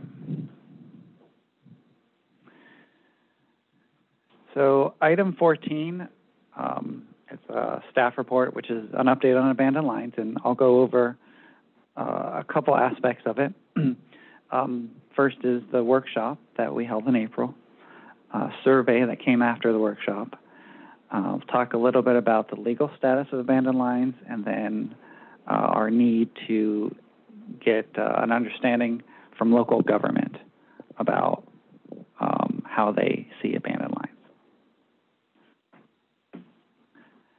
So first, the April workshop. One of the interesting aspects was hearing from contractors about what they, their experiences with abandoned lines. Perhaps one of the most interesting, at least for me, was that this A with a circle. So it is required that if known, that an operator mark with an A and a circle if there are any abandoned lines in the area, if known. And that was in the 2016 law. It is also a CGA best practice. And hearing from some of the excavators, from one of them, they said, well, yeah, it's better to have that than no information at all. It's not widely encountered in the field. But then we heard from another excavator who said, well, if we don't really know any of the features of the line, then we still are going to have trouble identifying whether this was the live line or the abandoned line. Because if they find a line that matches, you know, if the marks for the live line say 2-inch plastic, and they find 2-inch plastic, they don't know that the abandoned line isn't also 2-inch plastic, so they're still not sure if they found the abandoned line or the live line. After the workshop, we sent out a survey, a 2-question survey, basically asked who are you, and what do you think the definition of an abandoned line is? And it was widely agreed among the different stakeholder groups that, you know, abandoned lines are facilities no longer in use and disconnected, but a large percentage also, you know, considered it to be no longer in use and no longer owned by a facility operator. And so that was broad across all stakeholder groups. One of the things that we keep running into, which is foundational, is, you know, it's hard to have a requirement on marking abandoned lines if we don't have a definition of abandoned lines. One of the things that's also difficult for us to determine how to review abandoned lines is that it's not clear in all cases how the ownership works. When somebody abandons the line, do they still own the line, or have they given the line to the property owner or the municipality? And so in this, because of these questions, the report goes into the things that we really need to start hearing from local governments on. In particular, when people are applying for permits to install lines, what information is collected, how is it collected? I'm sure that it's probably in a lot of places collected digitally now, whereas in the past it was on paper. When somebody puts in a line, is that line, are there any provisions on what the operator must or must not do upon abandonment? And then finally, we think it's probably pretty important to see if the understanding of this ownership question, if the local governments have the same understanding of ownership as the operators who are abandoning the lines. And so to help answer those questions, we do have a July 28th workshop planned on abandoned lines, and the focus is local governments. And we're reaching out to the local government associations and also asking the board and any members of the public who might know people who, through their work and interactions from local government, who might want to participate or seeking their participation. And that's what I have to present. I'll turn it over to public comment and the board. Thank you, Mr. Marino. At this time, we will now proceed to public comment on this item. If you would like to make a comment, please come up to the microphone. For those of you on the webinar, press the raise hand button or pound to enter the query. We will start with in-person comment.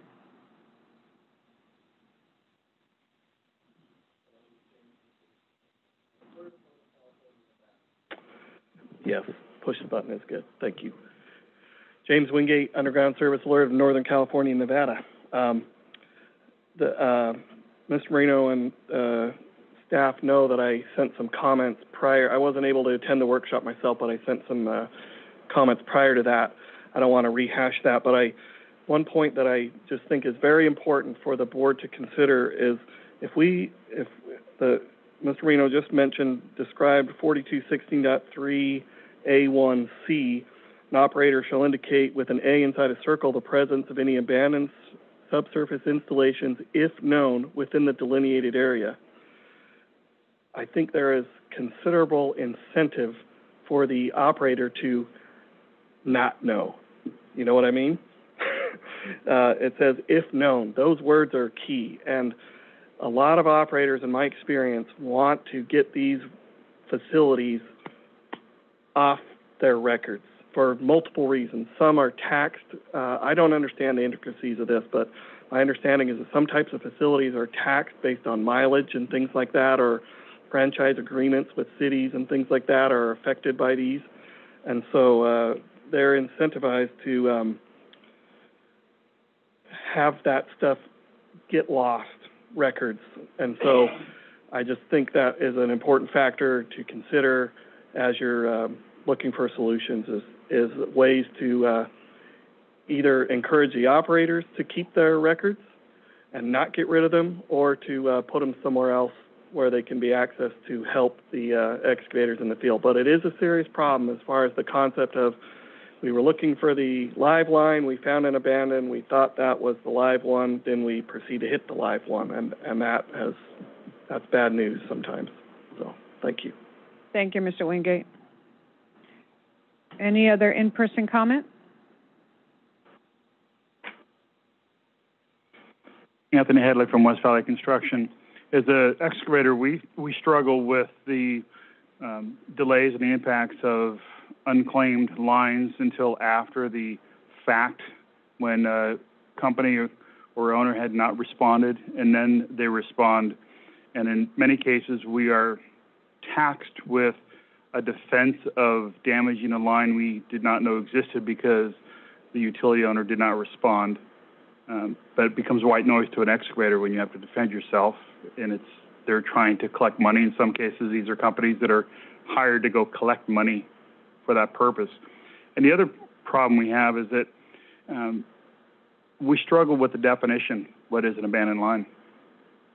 So I think through this process with the board and the review, we can, at least in California, if nationally, if there's not a definition, come up with an agreed upon definition of what is an abandoned line. Is it retired?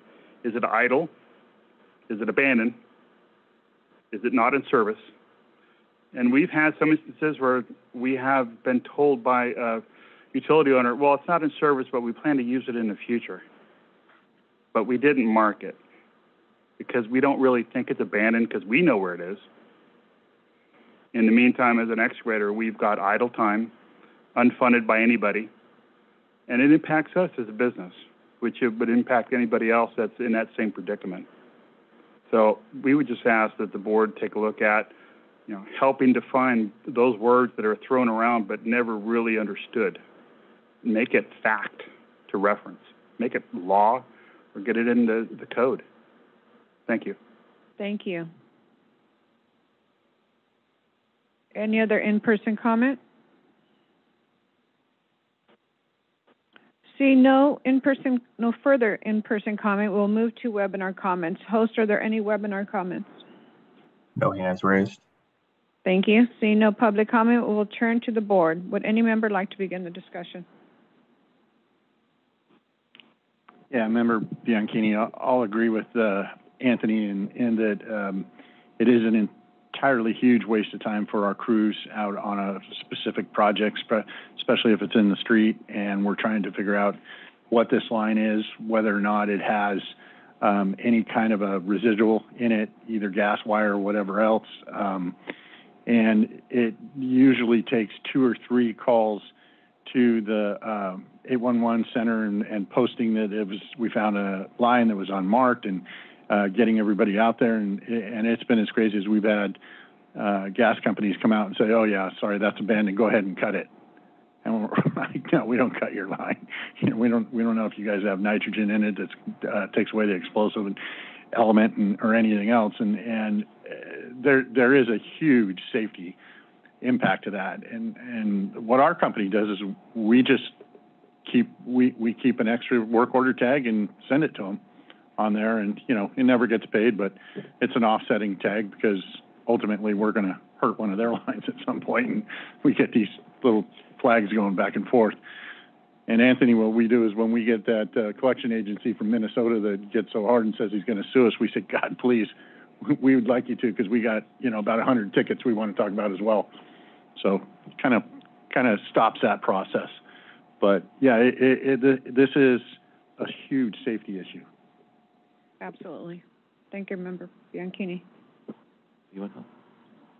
So, Member Johns, and yes, this has been a huge issue. I've been on this Common Ground Alliance Best Practice Committee this thing's been on the docket for at least 8 years that I can remember back.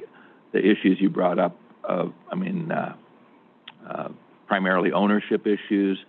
Mr. Wingate mentioned, the operators want it out of sight, out of mind. They still have to pay taxes. There's legal ramifications. And then as a contractor, the confusion you get when you find a line and they didn't mark it, and the possibility of missing a live line because of the abandoned line confusion. There's countless reasons not to pursue, at least pursuing a solution. California is in a unique position, along with Arizona, that we do have that Circle A in our books. I've seen it only in one place. Credit to the Long Beach Gas and Oil down in Southern California. I saw a Circle A, and so that's the only one I've seen. But as the board now, I think we do need to pursue, and also to add that Common Ground Alliance, they need to have procedures and in the books in order to recommend the best procedure. So California, we're in a position to say we have a procedure and to pursue that. So I want to recommend that as a board we keep going on this. There are a couple issues, ownership, defining ownership, and then also mapping, at least documenting. The best practice right now says that they don't necessarily recommend maintaining record drawings for owners to maintain record drawings. Somebody has to do it. So we need to take that on as an issue to say, we got to document these things. We got to know what they are. And if nothing else, that does help contractors at least have faster response when there are drawings available. We have to maintain the safety issue of saying, hey, we don't know for sure. We won't have the accuracy of abandoned lines that we do with live lines, but we need to keep moving on this. So pretty much that's just a statement, but I think that's what we need to do. Member Bianchini, I think we also need to include in the definition is lines that are owned but not used. In the electrical portion of utilities, a lot of times spares are put in, and you'll get a mark on the ground that tells you there's 2 4-inch live lines or just lines down there, 12 kVs and so forth. And as you're digging down and locating with a vac or by hand, you'll come upon the 2 spares, unknowing. And then your crew will go in and start digging underneath, and they're digging around a live 12 kV line because they only located the 2. And when you ask for an explanation on that you could have killed us, is, well, we don't count those because we don't use them. Until we start using them, then we'll tell you they're there. So I do think, you know, abandonment is an unused line that's owned by a utility. Member Munoz? I think it's probably not, actually. I think they have to locate and mark it. I think that would be considered an inactive line, and so not subject to the Circle A, subject to the locate and mark. This happens then way too often. Member Munoz, I think there's a great analogy in this report. The report is really well written, and I think on page 7 of 12, it compares abandoned lines to vehicles you just leave on the side of the road. So you can't just leave a vehicle on the side of the road and say, oh, it's abandoned. It's still registered to you. You know, you still have responsibility. And I feel like that's a really good example of kind of how we're treating these abandoned lines. We're just like, oh, we're just going to leave them there. But I think that there's some really good suggestions in this document. But I feel very strongly there's a couple things. And even what Member Bianchini says happens in water or even in wastewater and all different utilities, they'll have a jumper or a bypass. So in case they have to shut off all of this neighborhood, they'll use a bypass that they leave typically closed. Sometimes those are considered abandoned because they haven't had water in them a long, long time. And, you know, I've seen them hit. And when they're hit, they may not have water in it, but it twists all the other pipes everywhere else, and then you have leaks all in all different places. And I think that's something that we're not really talking about is that a lot of times, unfortunately, some of this has been tribal knowledge for a very long time. We talked about, I think, Member Charlene talked about, you know, the old way of taking the tickets and you're like, I'm going to do this one, I'm going to do this one, do this. It's not that much different when it comes to going from the Mylars to the GIS. A lot of times it's interpreted as being active versus abandoned, and I think that's where that gap is. So I've brought this up before, but perhaps abandonment is something that we can start keeping track at a bigger level. Like we register those into a centralized abandoned registry that is maintained at a separate entity, just like the quick deed is explained here. I think that's a really good example. But I'm really excited for the report and for the July 28th meeting. Good job on the report. Member Voss here. I think, again, in our industry, in agriculture, from time to time we run into the same issue out in our farm fields where there's been lines that have, in most cases, they typically would be petroleum lines that were today were stopped using. And I think the most frustrating part is when you can't find the owner of that line or no one's going to take responsibility. And going back to the analogy that was made about you can abandon a car along the side of the road, but whoever had that car registered last is going to be held responsible for it, whether they like it or not. And I think, you know, this is a case here where this abandonment and the definitions for the survey on page 5 here, I think all those scenarios fit in some way, but I think the most frustrating thing is when there is nobody to claim ownership, because then you have no one to hold accountable for. So that's, I think, going to be our biggest challenge on the abandoned lines is finding out who ultimately owns that line or is responsible for that facility, even though they walked away from it 5 years ago or 20 years ago. So I know in the water world, looking at state guidelines, abandoned is a term used regularly for water wells that are unused.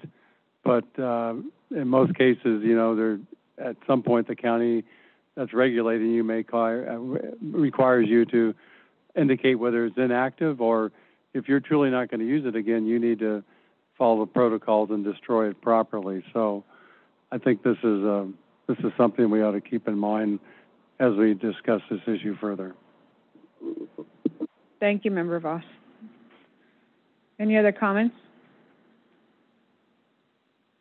Member Johns, just to elaborate on what Member Voss just said about, he sees the abandoned for like water wells. Everybody has a different opinion of what's abandoned from their industry's perspective. We have abandoned oil lines. Member Bianchini mentioned electrical, spares are considered abandoned and stuff. And so coming up with a common reference of what abandoned is crucial. I agree. I think the board members all explained it very well, so there's no need. I think that our staff has taken note of what we've discussed here. Any further comments? Okay, seeing that there's no further discussion, we'll proceed to the next item. The next item before the board is an information item on a planning ticket development update. Mr. Marino, please proceed. I'll turn this over to our Executive Officer for Education and Enforcement, Brittany Branneman. Thank you. Thank you, Madam Chair. So this item is an update item. Board Member Johns and staff led a workshop and a survey in February of earlier this year. And the purpose of that was to gather information from operators and project planners and designers on the current process for obtaining facility information during the project planning phase. Approximately 80 people were in attendance of that workshop. However, discussion was limited and the survey only gathered one response. So staff redid the survey and we redesigned it to where it's not so much requirement participation from each individual, and we did an outreach campaign to work with different stakeholder groups to see if we can make sure that we get that in front of the right audience. That survey will launch later on this month, and we are going to hold another workshop at the end of this month. And so some of the things that did come out of that workshop that staff is eager to learn more about is the challenges that we heard in trying to develop a planning ticket process. So currently data is really limited. We're not sure if there's strong data supporting that a planning and design ticket process will alleviate the locate workload strain that we're hearing. And then the other challenges that we heard is that designers were discussed by designers saying that they're not able to communicate with operators and not having access to maps of utilities to help inform their design plans. We also heard from operators that they don't have the resource to process design requests and that they have limited updated records of their utilities. So staff's recommendation is that we continue doing targeted outreach and so we can obtain the necessary information to affect the planning ticket. And we're just asking everybody here and online if they could reach out to their network and ask them to participate in the workshop later on this month so we could have a more robust discussion. Thank you. Thank you. Can you repeat the date for those that may not have caught it of the next workshop?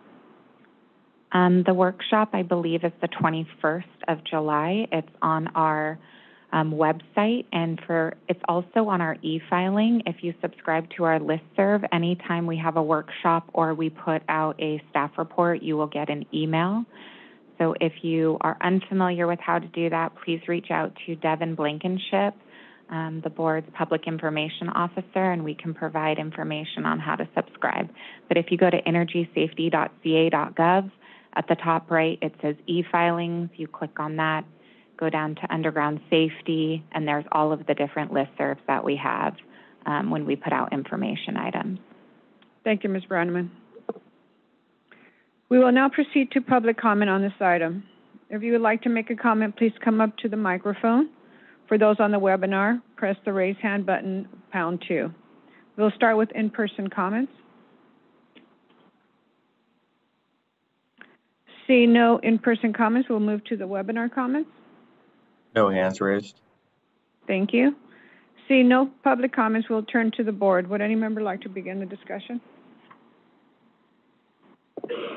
Member Bianchini, just in reading through this and reviewing that Colorado has a design style ticket and so forth, I think it'd be really helpful talking to other states and seeing what they do and similar responses, and probably would help the community of locators and so forth if they knew it was design and there was maybe longer criteria on helping it or so forth. Whatever the other states do would be incredibly useful, I think, in helping design something that helps engineers. Thank you, Member Bianchini. Any other board comments? Excellent report, Ms. Brandman. Hopefully we'll get more people participating on these polls. So we'll just keep plugging along. Thank you. Seeing no further discussion, we'll proceed to the next item. Item 16, potholing standards development. The next item before the board is an information item on potholing standards development. Mr. Marino, please proceed.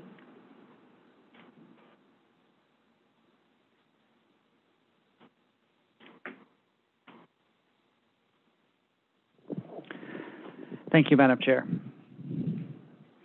So we've talked about potholing in different contexts for years now, I guess. There was some work on potholing in road grading activities. I think we had a workshop last fall on that. It comes up regularly in a couple examples that I'll give that are in the report. And one of the things also in the report is a discussion of you might pothole differently depending on the type of excavation you're doing. One of the things the report highlights is if you're installing a facility parallel to another existing facility, you might want to keep in mind what your frequency of potholing is to maintain a certain clearance. This is something that the National Transportation Safety Board highlighted in their 1997 study.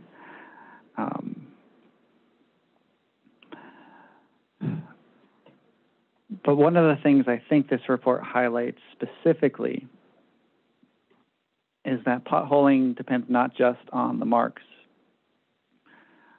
but it also depends on the utility information that's provided prior to the marks in, for instance, a design phase.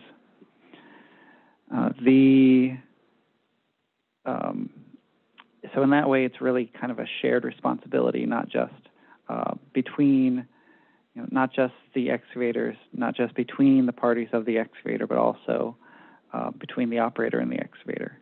The two examples that the report gives, first is the San Francisco case, which we've discussed. We discussed in January, and we've discussed since, and we'll probably continue to discuss, in which we had a contractor who did potholing. They probably did not identify the best locations to do the potholing, but they were also not set up to be successful, in our opinion. The design plans identified, street signs and all the surface indicators, but there was appeared to be no effort to contact the operators of the different facilities in order to identify where they might be.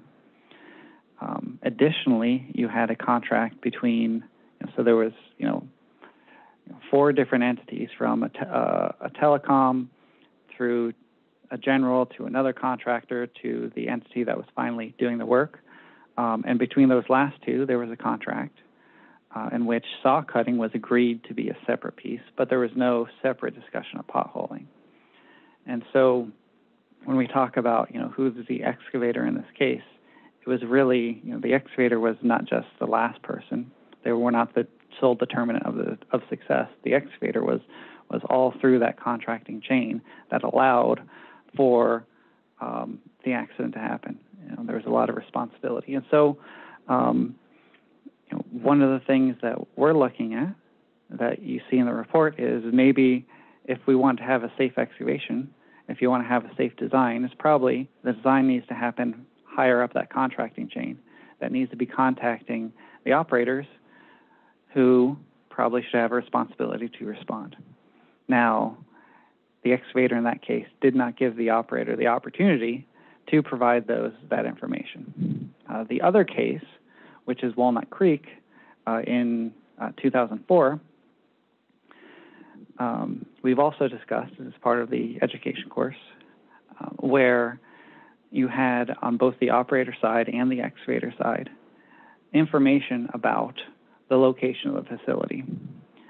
And for whatever reason, the locator didn't have the best information when doing the locating work, even though their company had it. And their company had provided that information also to the excavator, to one of the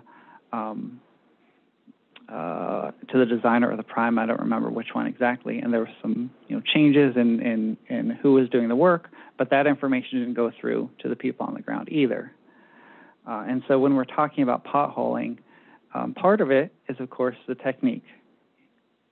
If you are running parallel, what is reasonable for you to have a correct interval? Do we pothole the crossings and the intersections? But there's also another element of how do we get the information to the people on the ground from the operator through the excavator contracting chain, so that we can have a safe, determination of the exact location. One of the other things highlighted by the report is that different states kind of handle this differently. None of them specifically says you pothole this way, but there's potholing practices that say not just determine the line, but maybe you have to dig a little deeper. I think that was identified in Oregon. So there's an expectation that you don't just find the top of the pipe. You find and you do a little bit more work. So different states kind of go at this a little bit differently for different aspects. Nothing comes together quite in a full potholing discussion. And so what we'd like to do is have a workshop this time on August 4th to just ask from excavators and operators. Excavators, what do you need to pothole? Operators, what do you provide? But to do that, we also need to have a committee. And so we've, identified who might be good on that committee, being, members being Keeney and Charlin, but, that's really up to you. And so that's something you guys can discuss. And they can discuss whether they want to be a part of it. So at this point, I'll turn it over to you, Madam Chair. Thank you, Mr. Marino. I'm sure Mr. Bianchini and Member Charlin are happy to hear that. Hopefully we'll get them to agree. We will now proceed to public comment on this item. If you would like to make a comment, please come up to the microphone. For those on the webinar, press the raise hand button or #2. We will start with in-person comments. Seeing no in-person comments, we will move to webinar comments. Host, are there any webinar comments? No hands raised. Thank you. Seeing no public comment, we'll turn the board. Who would like to begin the discussion? Member Bianchini, I'm still thinking about the nomination that I was given. But no, I think Randy and I are probably best suited for this. We could probably spend an hour on talking back and forth about the things we've seen over the years, and just watching gas lines get marked, and you see it just in a continuous straight circle, and right in the middle of that line, you see a telephone vault, which comes to the surface, and PG&E didn't go 15 feet below it and up. They went around it, and it's not marked around it. And it happens. And one of the thought processes I had reading this and was that I know operators don't like to give us the depth. They don't want to be responsible for the accuracy of it, but as a suggestion, we could ask them or require them to give us notification on directional change. And either X, Y, or Z, and that would have probably prevented San Francisco because the excavator expected the T to go horizontal, and it came vertical before it went horizontal, and they hit it. And the same thing with Walnut Creek going around the oak tree, and there's a lot of circumstances to this that it probably could avoid, but it is more work. Somebody would literally have to look at the maps of the as-built and see exactly how it was installed. But in terms of safety, given those access points would be just much safer on the excavating community for sure. But so yeah, we probably should. Member Charlin, yeah, so my experience with potholing, unfortunately, is with damages. Because we're called out, there's markings on the ground, and yet a damage took place, and the potholing and a lot of these cases were just not sufficient. And as this report shows, that there's different types of potholing by the activity, and that is true. There's not no one standard you could just say this is how you do it all the time. So that's one of the challenges. And then you get into what technology there is with our equipment and how much time you spend, which kind of rolls into, I think, our bigger issue that we have is there's just so much work out there that James brought up that this isn't a California issue. There's a lot of work out there, and we're pushing these locators to go as fast as possible. So though there might be solutions to find these small little changes, they just don't have the time. And so a lot of locating is done with probably 25, 50-foot increments of, am I on the line, and then they'll put their next mark. It's not as accurate as where, say, the potholing might take place. So those are the challenges that we have, but I think we need to discuss them because there are some about knowing where your equipment is coming into a trench and having eyes on it and having the facility exposed. Those are very safe practices, very few. I know one of our customers was a long-distance carrier back when MCI was very popular. They had no one's going to dig around our stuff until the facility all the way around was exposed and we could see the bore coming through. We had to physically see. Well, for the 5 years we had that contract, there was not one damage with a standby procedure like that, kind of showing, hey, there's just two lines that left California, one in San Diego and one out in Riverside. If one got hit, all the traffic got put on the other. So it was very, they could not have a damage. And so they had a potholing process like that, seeing the facility completely and then seeing the bore come through. So I'm looking forward to this topic and getting other insight. But again, mine is on the damage side of it is where I see a lot of, the potholing. So, Mr. Marino, I think you have a commitment.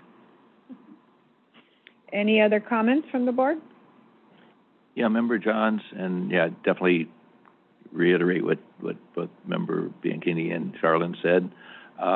But there is a real false sense of security with potholing. People don't understand it. Member Charlin talks about, for tracking a drill across, it's a great opportunity to do it. But really the thing is, SUE is in terms of surface utility engineering. The ASCE created that. It's really understanding the risks involved and knowledge of that particular facility. So they give you a level A, B, C, D, A being the best.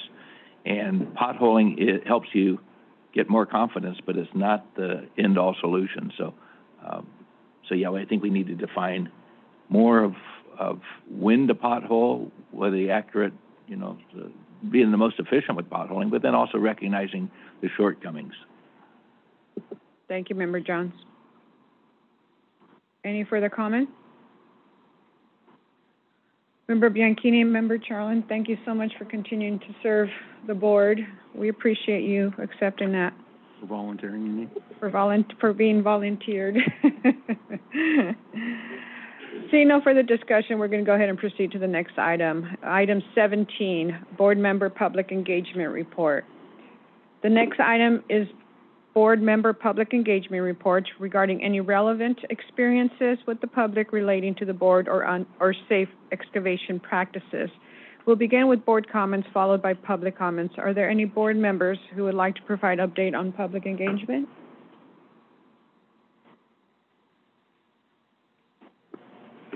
So, Member Johns, I attended the State Fire Marshal Conference a couple weeks ago in Long Beach, which covers liquid pipelines, and my name was mentioned by Mr. Marino, so he announced me, so I guess technically I was public comment. We did have a great discussion, and Mr. Marino can kind of fill you in on that.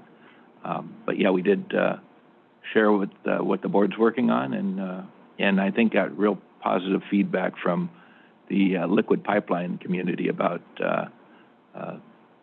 just understanding the board's function, and I think starting to get working relationships going. Great. Thank you, Member Johns. Any other engagement reports?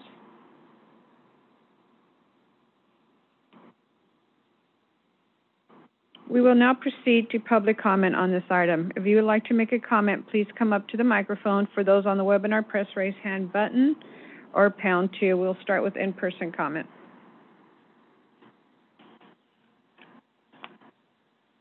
Seeing no in-person comment, we'll move to webinar comments. No hands raised. Thank you. Seeing no comments, we'll proceed.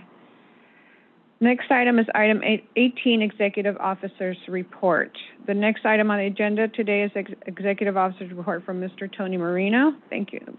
Mr. Marino, will you proceed?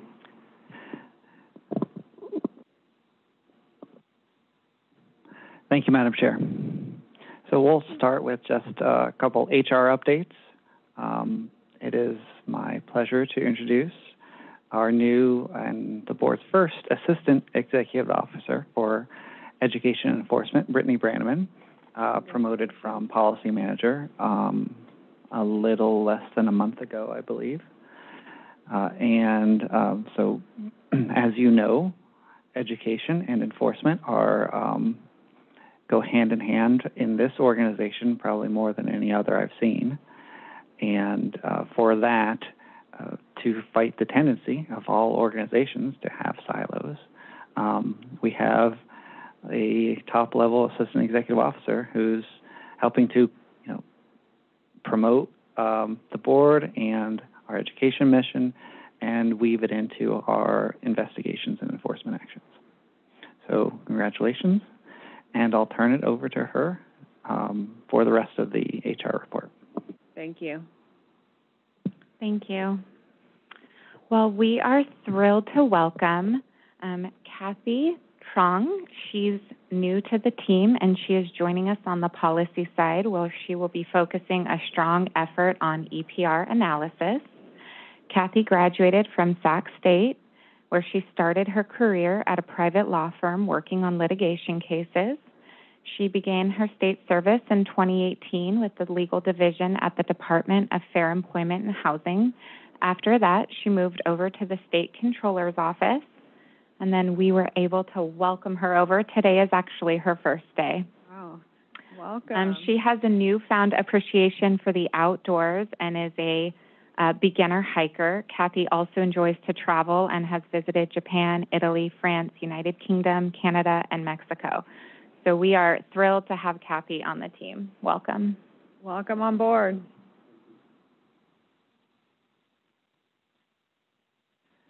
Next, I will turn it over to Devin Blankenship, who is going to provide the education outreach report. Devin is the information officer for the Office of Energy Infrastructure Safety and specializes in you. Good morning, everyone. I've met most of you, but my name is Devin Blankenship, and I'm, as Tony said, the Public Information Officer for the Office of Energy Infrastructure Safety, otherwise known as Energy Safety. I handle most of the communications efforts for the Underground Safety Board, and I just wanted to provide you guys with an update on what the board has accomplished recently in terms of education and outreach, as well as some of our important upcoming events that you guys have probably heard of throughout the day. As Member Johns mentioned, the Underground Safety Board was well represented recently at the CAL FIRE 2022 Pipeline Safety Seminar in late June. Member Johns was joined by Executive Officer Tony Marino, Assistant Executive Officer Brittany Branneman, Investigations Chief Jason Corsi, the board's newest supervising investigator Daisy Alcantara, and myself at the Long Beach Hilton for the two-day event. which provided an excellent opportunity for staff to promote the board's safety messaging and connect and share ideas with a wide assortment of public and private stakeholders in the pipeline industry, all of who gathered to gain a better understanding of the regulations surrounding the safe operation of pipelines in California. Mr. Moreno's presentation on the day 2 of the seminar was a highlight. I can say that. I was there and was able to watch it. The engaging presentation incorporated video elements from the board's education course and audience participation to highlight prior dig accidents in Paso Robles and Walnut Creek to show attendees the circumstances and communications breakdowns that led to tragedy. The presentation was well received, particularly during some of the video's more poignant moments, and I also received several positive comments afterwards about Mr. Moreno's talk and presentation. Very complimentary, I should add. In publication news, staff recently released its ACE guides for both the Northern and Southern California, which the public can now download from our energy safety website, energysafety.ca.gov. For those not familiar with the ACE ticket, it stands for the Area of Continual Excavation, or ACE, and it is the one-year ticket for California farmers and growers to comply with the Call Before You Dig law. To help farmers navigate the online ACE ticket process, the Underground Safety Board created walkthrough guides for both Dig Alert and Underground Service Alert, thanks in large part to the efforts of Member Voss and help from numerous partners, input, taking users step by step through the process of requesting an ACE ticket. The guides are now available to download on our website, also at energysafety.ca.gov.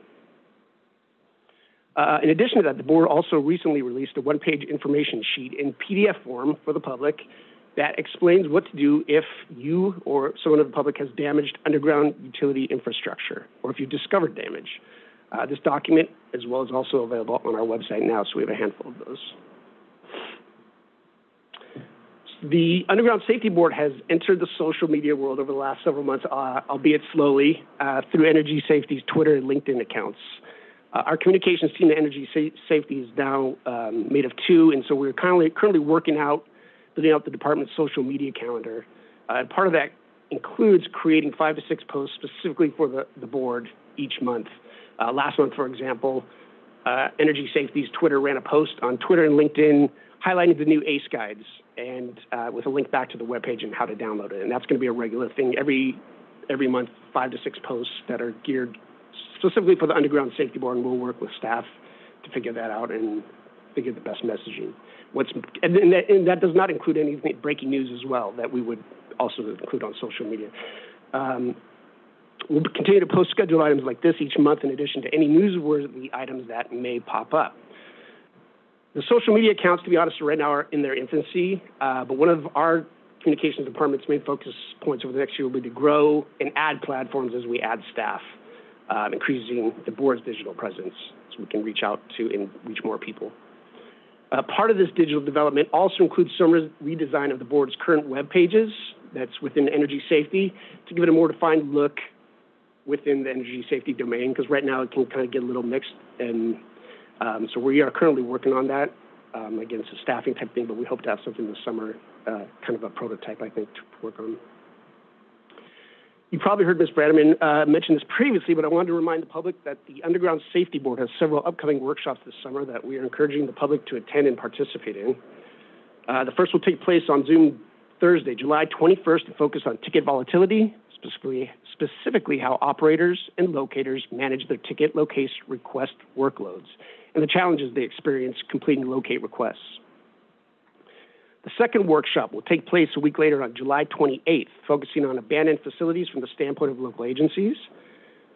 And the third virtual workshop will take place on August 4th as the board seeks to better understand potholing practices and information gathering when it comes to locating facilities. All of these workshops take place from 3 to 5 p.m. in the afternoon. You can sign up for e-notification through our e-filing system, which Brittany mentioned on our homepage at energysafety.ca.gov.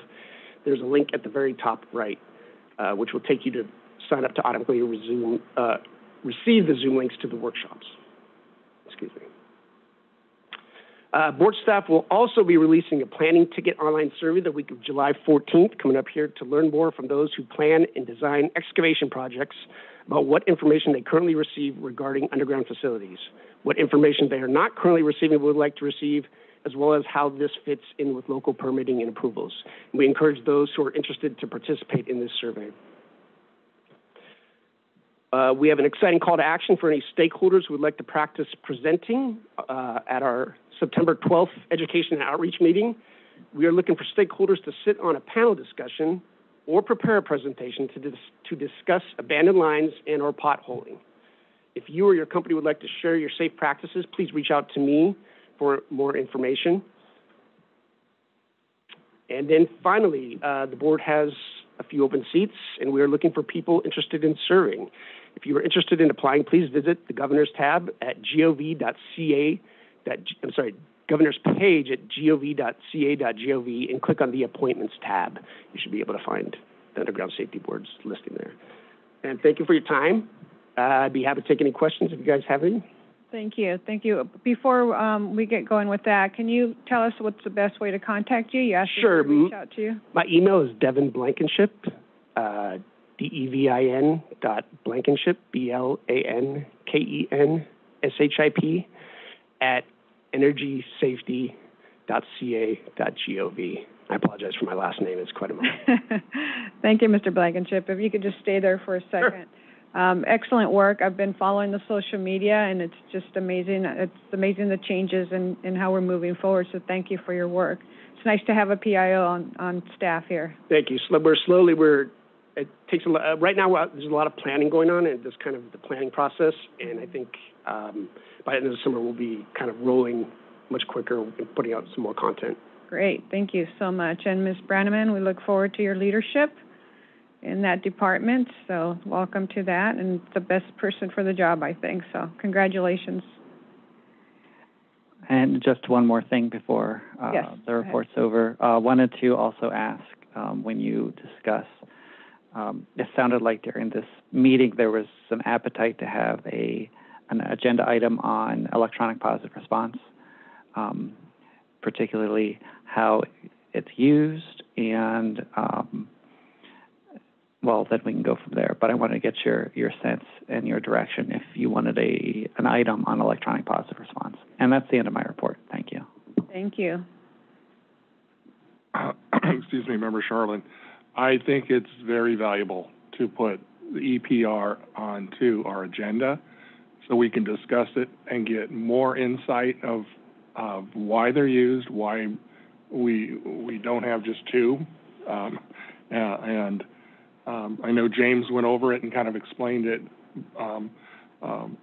pretty quick, but I think we need to dive down into it and look at these and then how they're applied in the field or onto the tickets and into response. So I see this as very valuable education for us. Thank you, Member Charlin. Let me, for formality purposes, let me open this up to the public. Are you done with your report, Ms. Marina? Yes, Madam Chair. Thank you.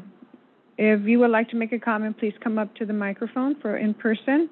And if you're on the webinar, remember to press the raise hand button. We'll start with in-person comments. Any in-person comments? See no in-person comments, we will move to the webinar comments. Host, are there any webinar comments? No hands raised. Thank you. See no public comments, we'll turn the board over to the board. Would anybody like to start the discussion?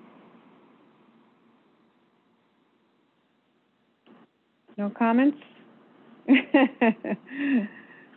Okay. Not even on EPR? We're good? Okay. If there see no further discussions, we'll proceed to the next item, which is adjournment. All right, correct. We look forward to seeing you all at our next board meeting scheduled for our annual education and outreach meeting September 12th and our enforcement meeting September 13th. Seeing no other business, if no board member objects, we will adjourn the meeting. The meeting is now adjourned. Thank you all for your understanding and cooperation with the format of today's meeting. Thank you all.